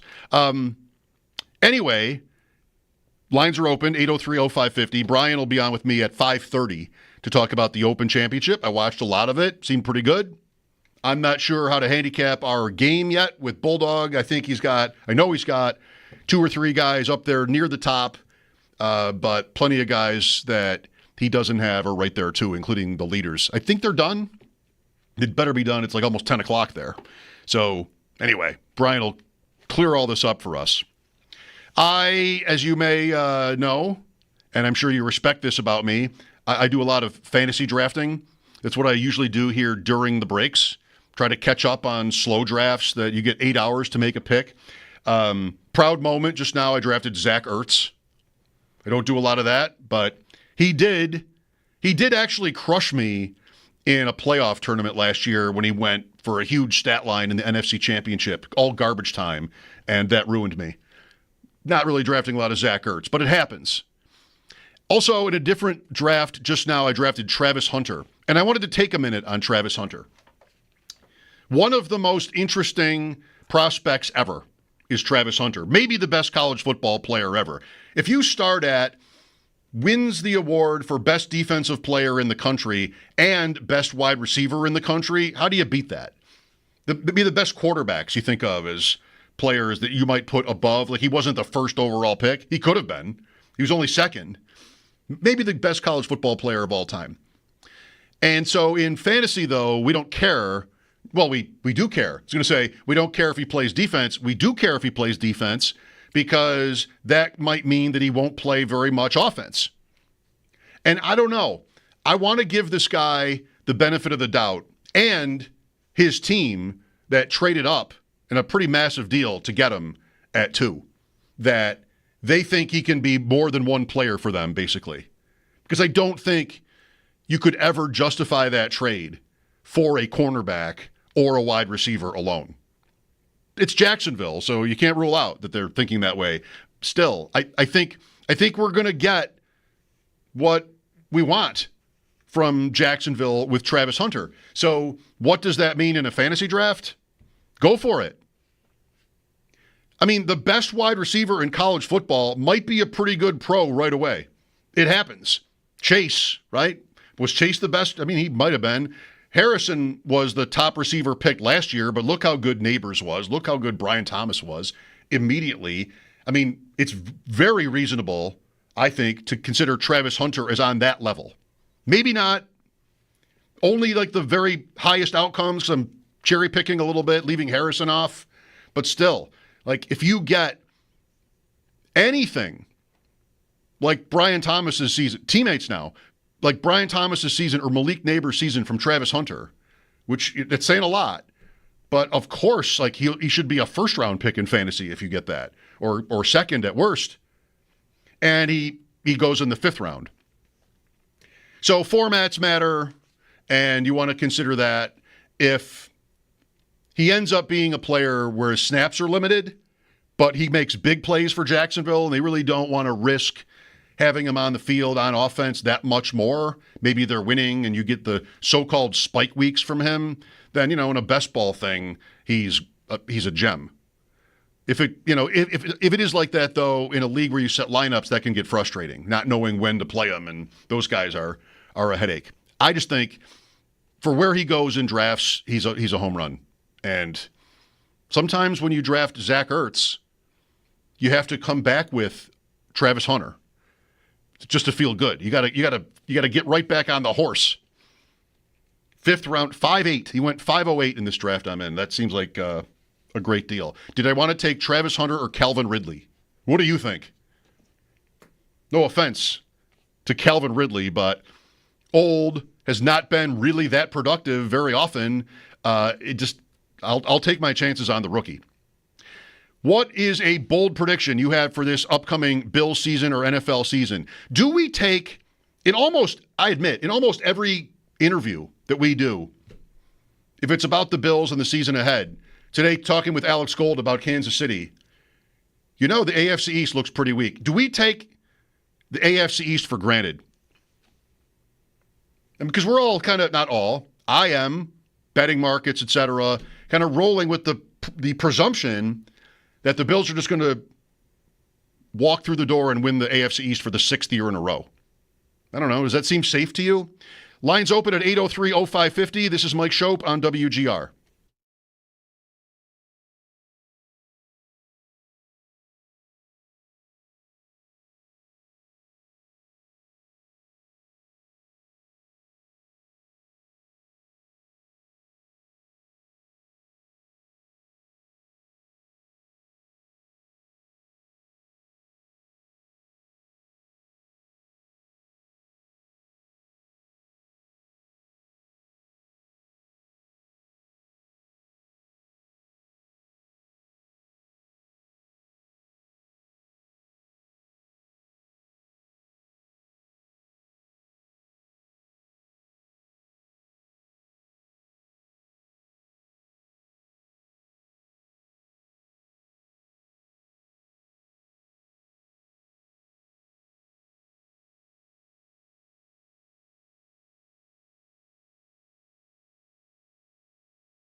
News continues to flow in the NFL. Steelers break the bank for TJ Watt, 3-year, $123 million extension. $108 million of that is fully guaranteed at signing. And now, for the second time in his career, Watt is the highest paid non-quarterback in the NFL. The second-round pick dam appears to have burst today. Multiple late second-round picks have signed their rookie deals, including 2 from the Bears, Shamar Turner and Ozzie Trapilo. Ravens edge Mike Green, Broncos running back R.J. Harvey, Commanders corner Trey Amos, and the only official holdout is over as well, Chargers wide receiver Trey Harris. Bills second-round rookie, though, T.J. Sanders, remains unsigned as of now. Chiefs wide receiver Rashee Rice has been sentenced to a 5-year probation and 30 days in jail following his role in a multi-car crash in Dallas during the 2024 offseason. A suspension is expected to follow for Rice, and another wide receiver suspension that is expected to come down is for Vikings Jordan Addison. His DUI case has concluded with a fine and probation. Then some other wide receiver news today. Chargers Mike Williams announced his retirement from the NFL after 8 seasons. Chargers also got camp underway today. They are participating in the Hall of Fame game against the Lions, and Detroit, they have placed left tackle Taylor Decker on the PUP list to begin training camp. And then coming up in about a half hour, Brian Kosiel will join the show as round number 1 of the Open Championship in Northern Ireland is wrapped up. A logjam at the top, 5 players tied at 4 under, so do stay tuned for that. That's Paddock Chevrolet Sports Headlines. Paddock Chevrolet celebrating 90 years of being your hometown dealership. I'm Zach Jones for WGR Sports Radio 550.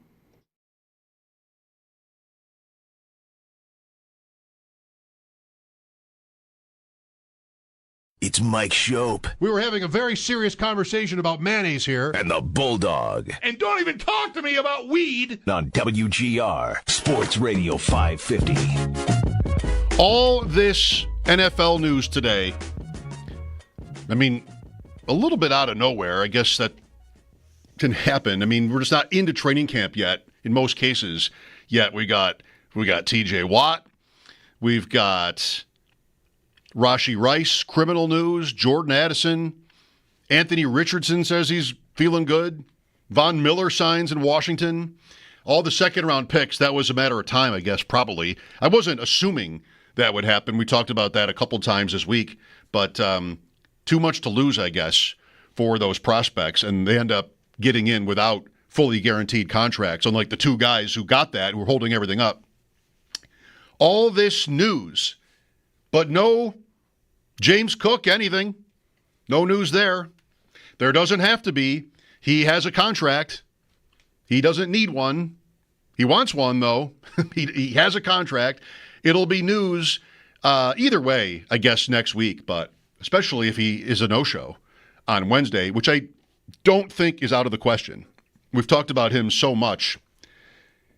It's a little bit of a different angle, but I wanted to bring up, so what was it, Monday, I think it was, I asked you, what would you do if you were Cook? He's been pretty public about wanting a deal, showed up for minicamp. Would you make the move here? Would you stay away? Would you just come in and play? So there's that. Then there's what would you do if you were the Bills? And Bulldog is not here to state his case, but as you may know from our conversations about this, his answer to that question is nothing. I wouldn't do anything. I don't want to give him a new contract. So honor your contract. You've got too much to lose to not. Come in and play. Let's go. And I think that, I don't think that that's like unlikely per se, but I think they would be willing to give him a new contract. I think they would want to, as long as it was under their terms. But I don't know. I don't know what the terms would be. I've just kind of always been thinking there's some number around $9-10 million that would work for them and maybe work for Cook. But to do that, let's say they don't want to risk Cook coming in and playing on his last year and have there be any sort of suspicion about, well, anything. I mean, not to suggest this would happen, but work ethic or whatever, like he doesn't want to play on the last year of his deal, and you should want to make him happy. So in theory, like the Bills would want to do something that prevents that scenario and also locks him up for what? 3 seasons, this plus 2 more, maybe 4, something like that. I think one thing is interesting about that, though, and that's if you do that, if you sign, if that's what you want to do, you want to get James Cook from $15 million a year to 10. And if he comes to 10, we have a deal. If you do that, he is your running back for a while. Like, you are betting on, not like he's a bell cow, he's not even been that. But if you're paying him $10 million a year for 3 or 4 seasons, you're not in the market for anybody else during that time until, something changes, like he gets hurt or something. You're not in the market.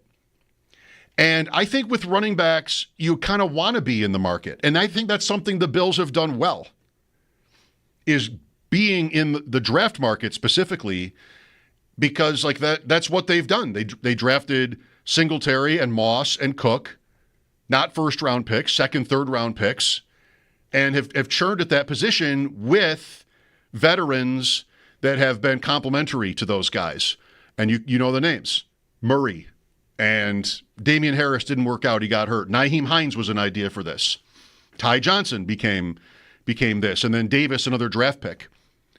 That's the one thing about my guess that the Bills would do a deal with Cook, and Bulldog thinks they wouldn't or they won't.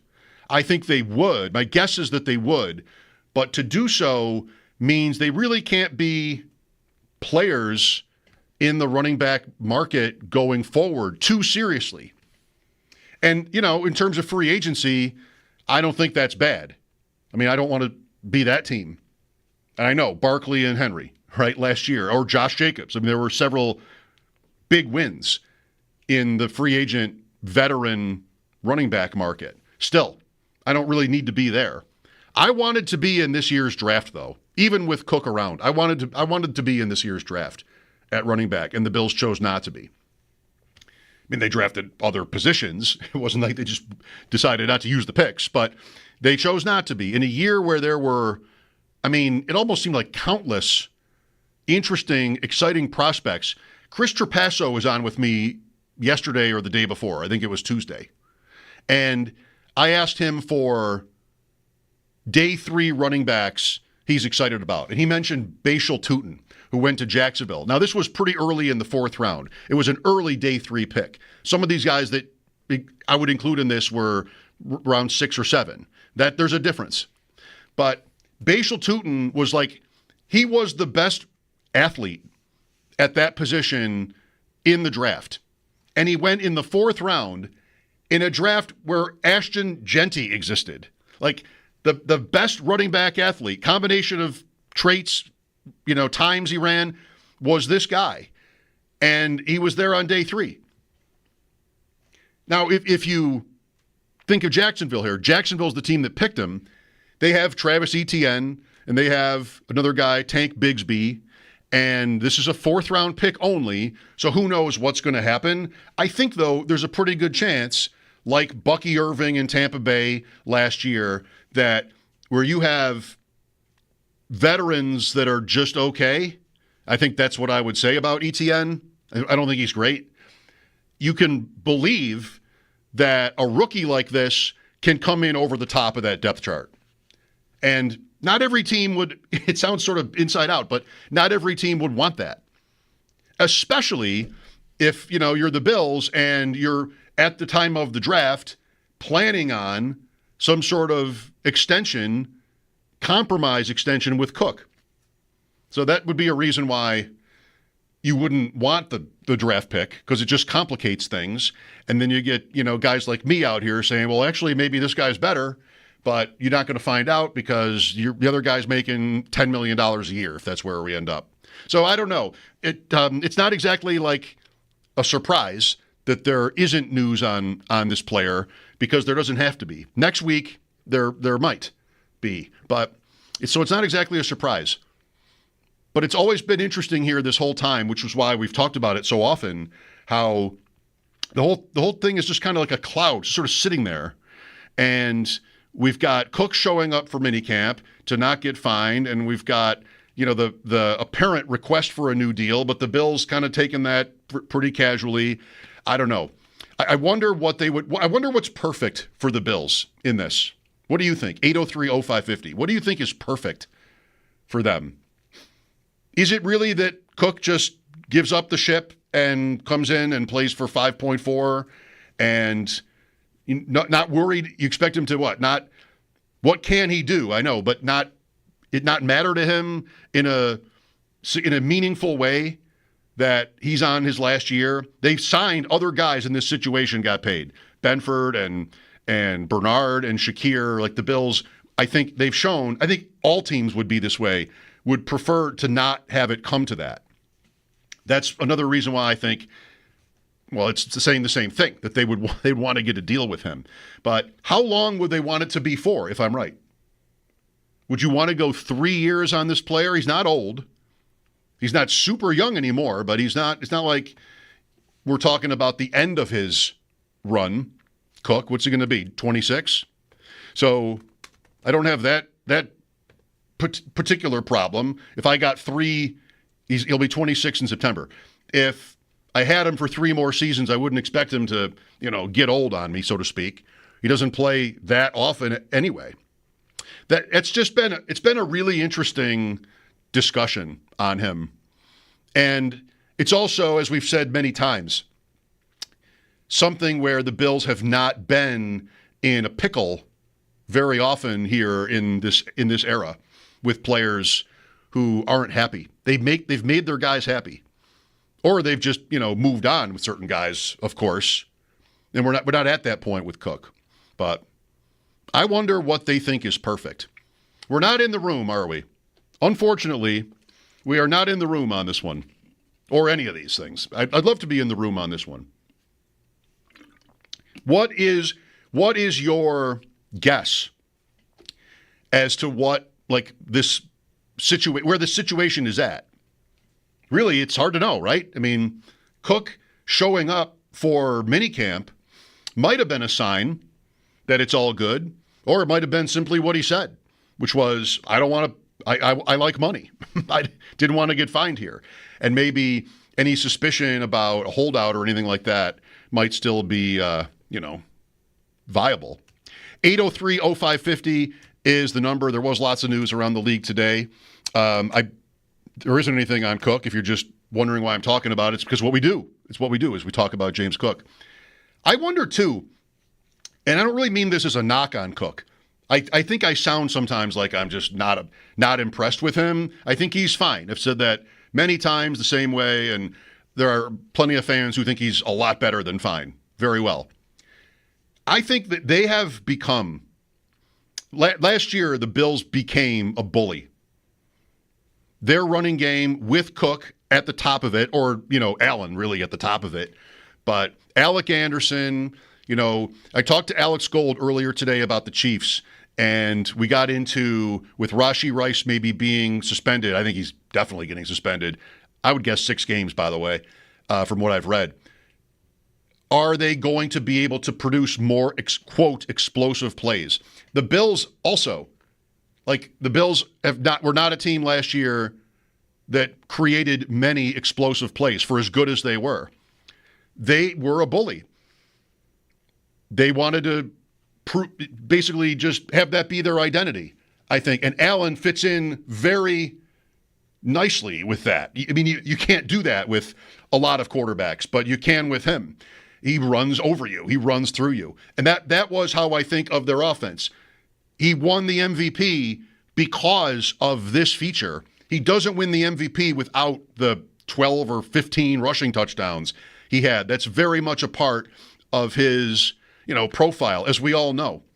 And I think that Ray Davis, might even fit in better with that than Cook does. Cook is sort of a complement to that.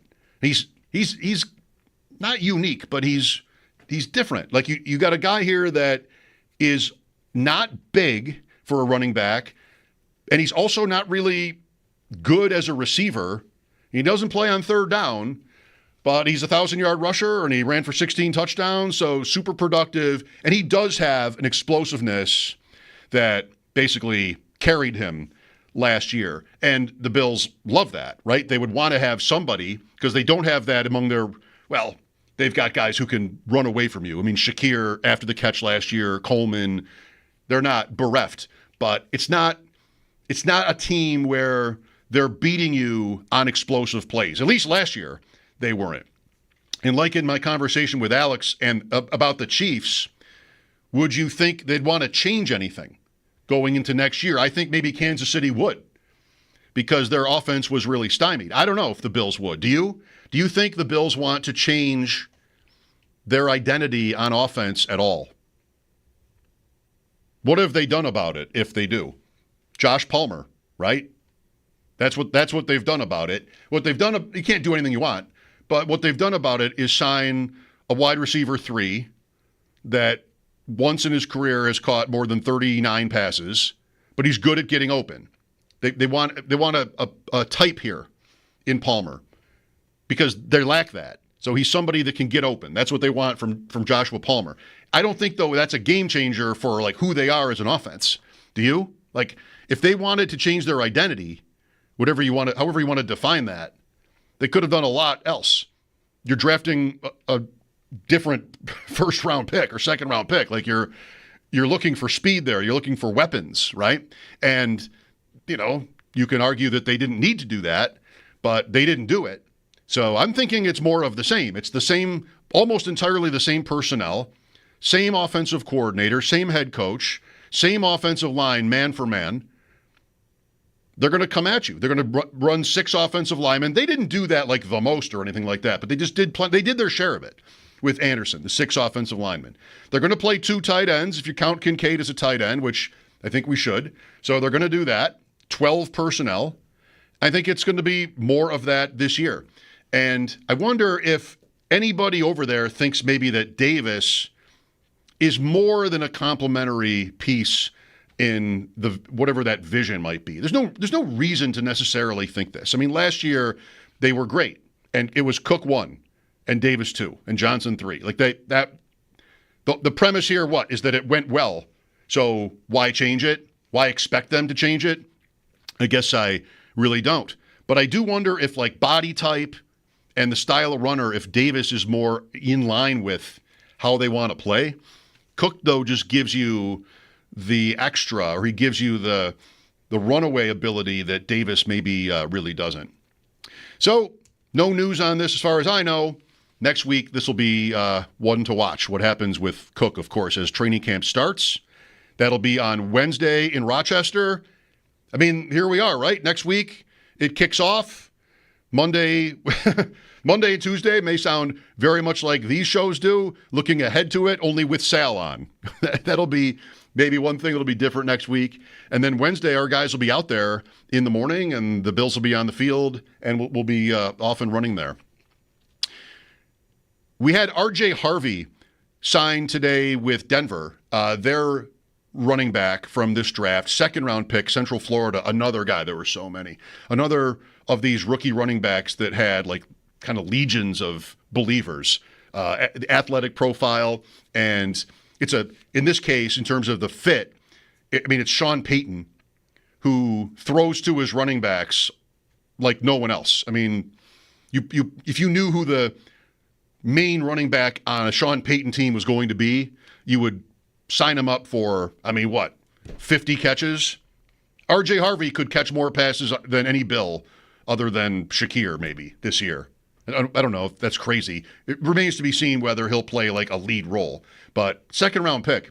So he was one of these guys that was among the not yet to the holdout phase, but hadn't had a contract, and that changed today. I think, he's exciting. You've got, Genty. It's the AFC West. You've got Genty, of course, as an all-time running back prospect with the Raiders, and he goes to a team with Chip Kelly and Pete Carroll in charge. What does Pete Carroll love more? He's 74. Like, you think Pete Carroll wants to run the ball? I kind of do. And they spent a 6th overall pick on the back. So the whole running back thing starts with him, rookies this year. Omarion Hampton was a first-round pick by the Chargers in that division out of North Carolina. And They also had signed Najee Harris before the draft, but not to huge money.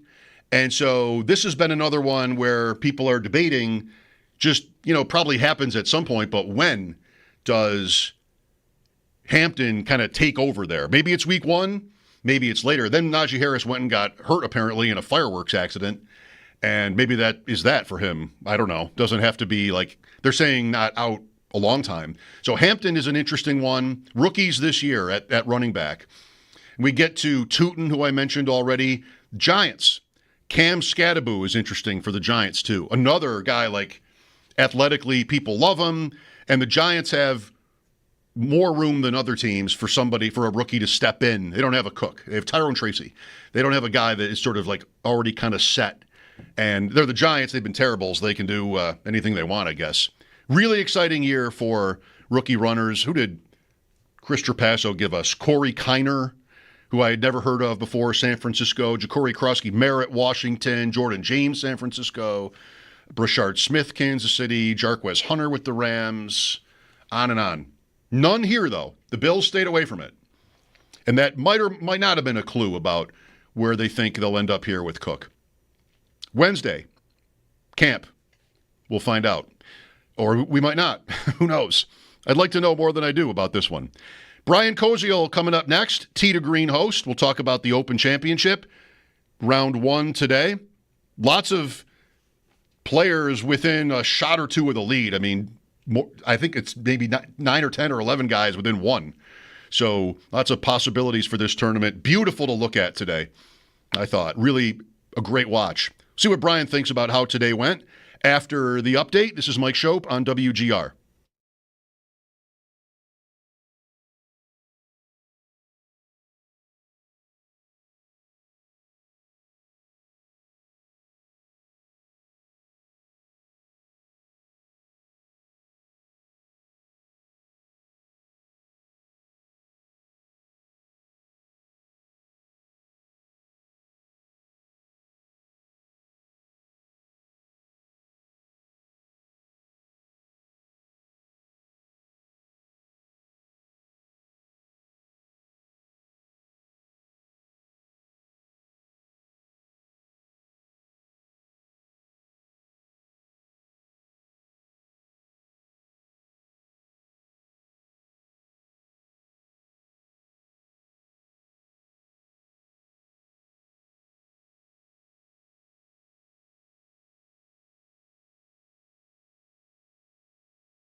Open Championship is in the books in Northern Ireland. A bit of a logjam at the top. 5 players tied at 4 under. Stay tuned. Coming up next, Brian Kosiel will join the show to talk more on what we saw today. Busy day, though, in the NFL. Plenty of news. Steelers break the bank for T.J. Watt. 3 years, $123 million extension. That does include $108 million fully guaranteed at signing. And now, for the second time in his career, Watt is the highest paid non-quarterback in football. The second-round pick dam appears to have been broken as multiple players below Alfred Collins have signed their rookie deals, including 2 players from the Bears, Ravens edge Mike Green, Broncos running back R.J. Harvey, Commanders corner Trey Amos, and the one official holdout, Chargers wide receiver Trey Harris. Bills second-round rookie, though, T.J. Sanders, does remain unsigned as of now. And then Chiefs wide receiver Rashee Rice. He has been sentenced to a 5-year probation, 30 days in jail following his role in a multi-car crash in Dallas during the 2024 offseason. A suspension is expected to follow for Rice. It's Paddock Chevrolet Sports Headlines. Paddock Chevrolet celebrating 90 years of being your hometown dealership. I'm Zach Jones for WGR Sports Radio 550.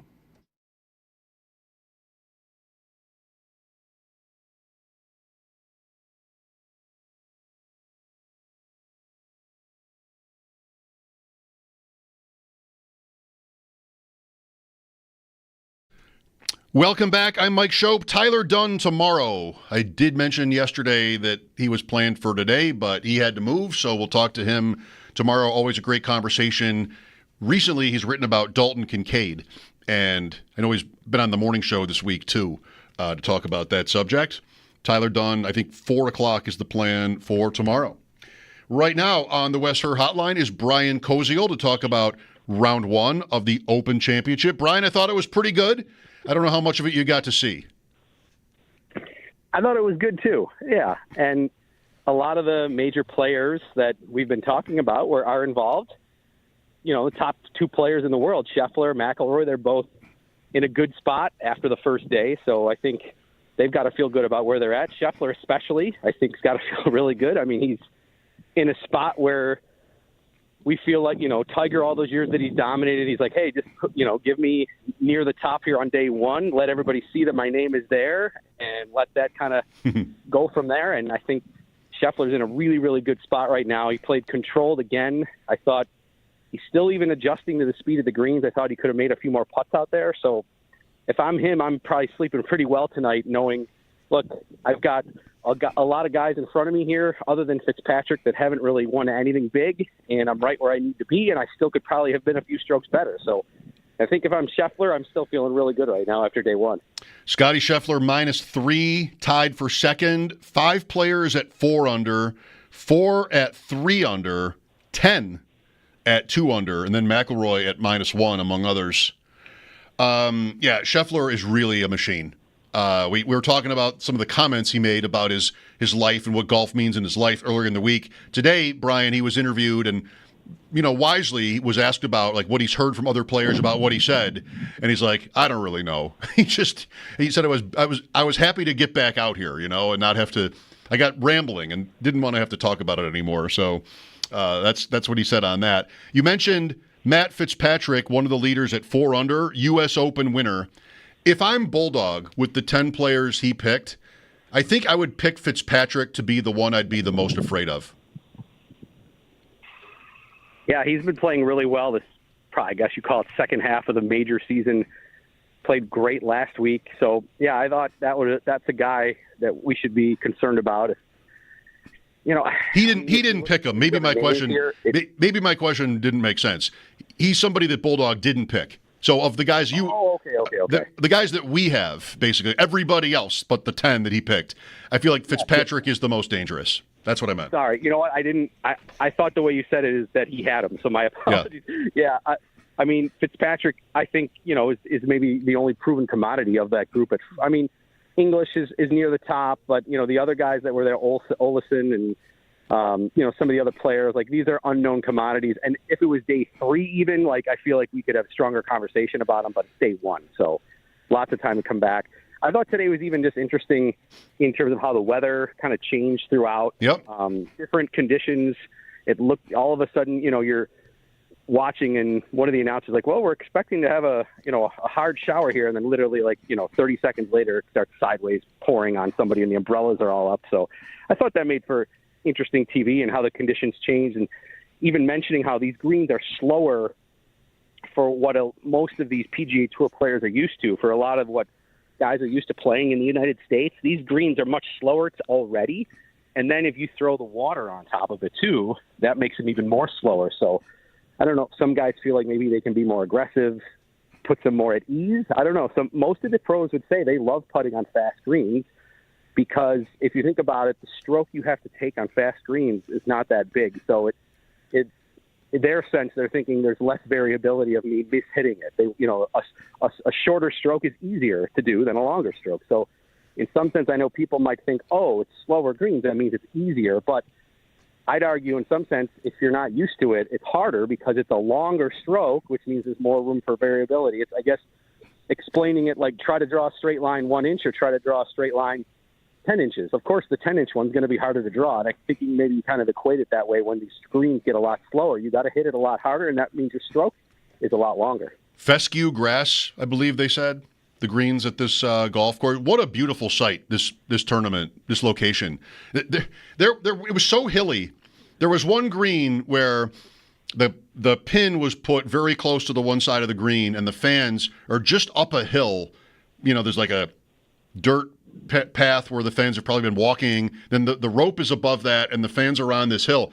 And I would have had a tough time just standing up on that hill and not sliding because it was so steep.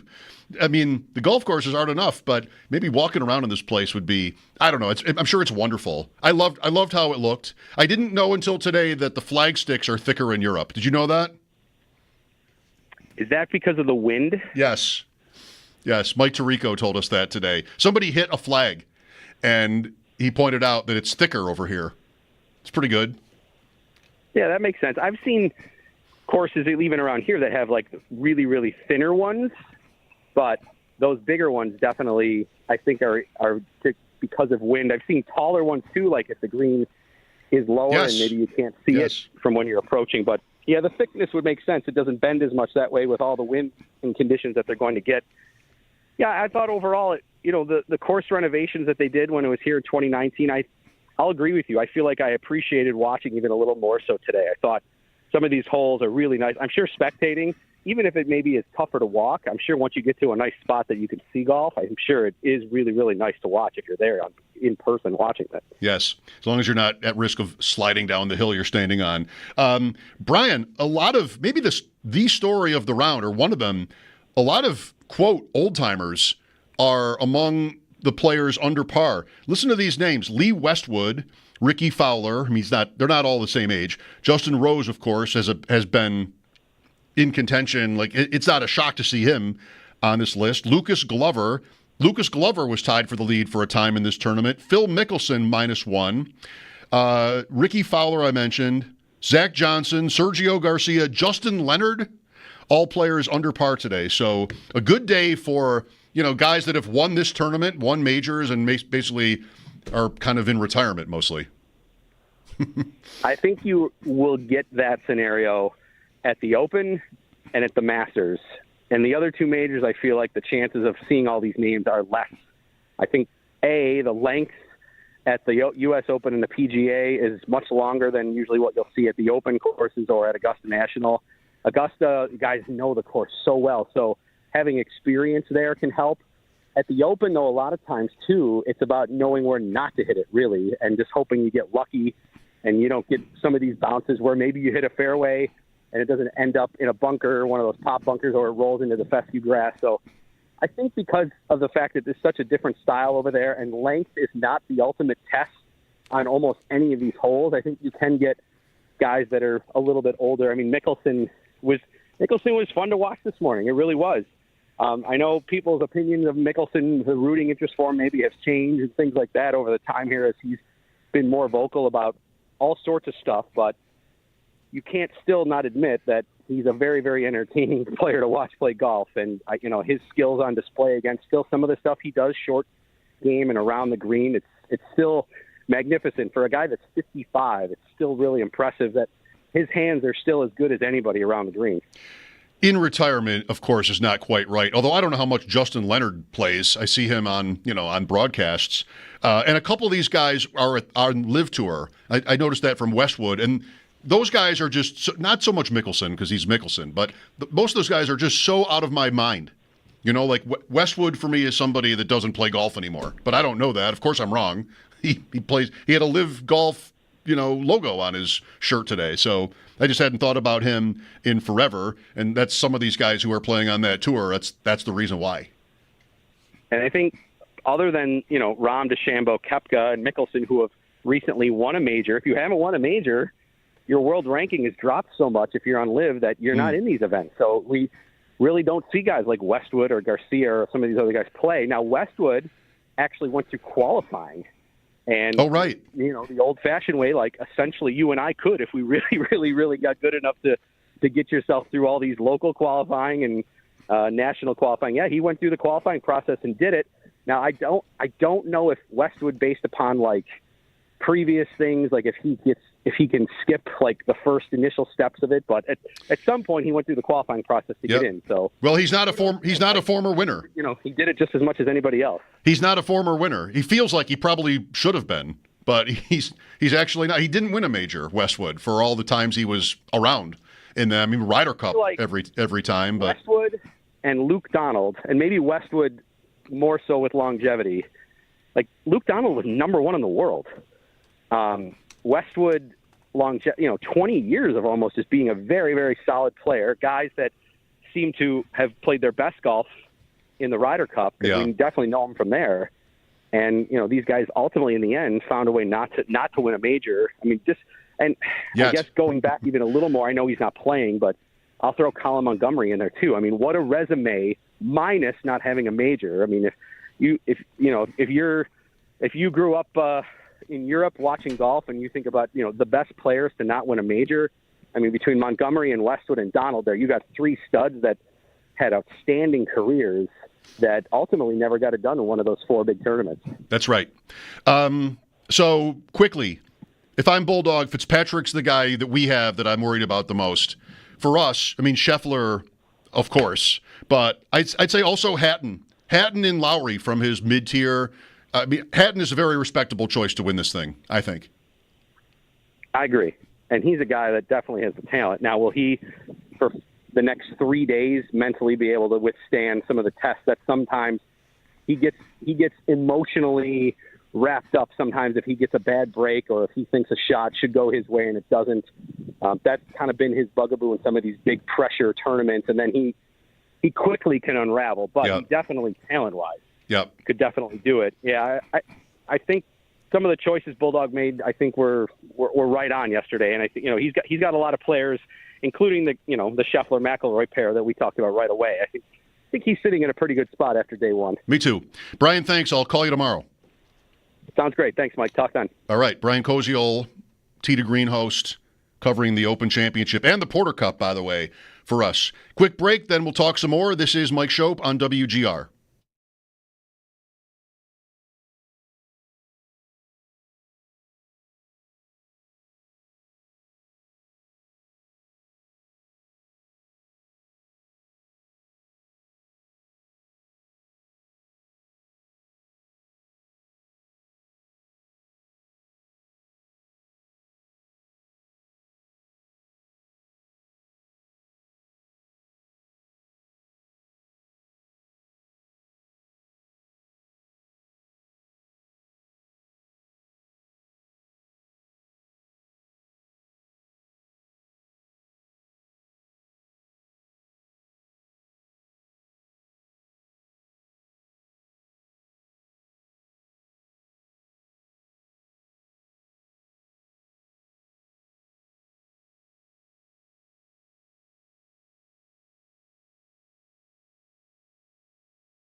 item from the golf tournament that I didn't think to bring up with Brian. We covered a few things. Harris English, I mentioned this before, how I'd heard on the broadcast today that he's tied for first.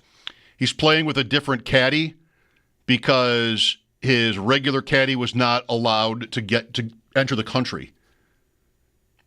UK, Northern Ireland. He was denied entry because he had served time previously in his life.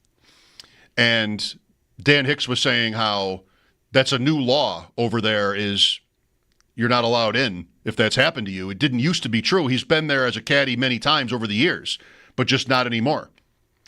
So here's the player, Harris English, and he's tied for first with a caddy he probably doesn't know or barely knows. And I like when that happens. Just sort of a different voice or a different thought process can mean good things sometimes. If I'm the caddy, though, like I said earlier, I don't need my guy in first place. Unless I'm going to collect, even though I'm not on his bag this week, somehow. Maybe there's a financial, and just like sort of like a friendship thing. But really, I didn't need this story out on NBC. Maybe people didn't know this about him. I mean, inside that world they would, but I don't know how many people watching today knew that story at all. I mean, Harris English is a guy. He's pretty good. I mean, he's been a successful player, but not a majors winner before or anything like that. Now we know this about his caddy. I guess I don't know the caddy's name, so not all of it stuck with me. Earlier today, Alex Gold, 96.5 The Fan in Kansas City. Rashee Rice likely to be suspended. We talked about what that'll mean and more with Alex. That's next here on WGR.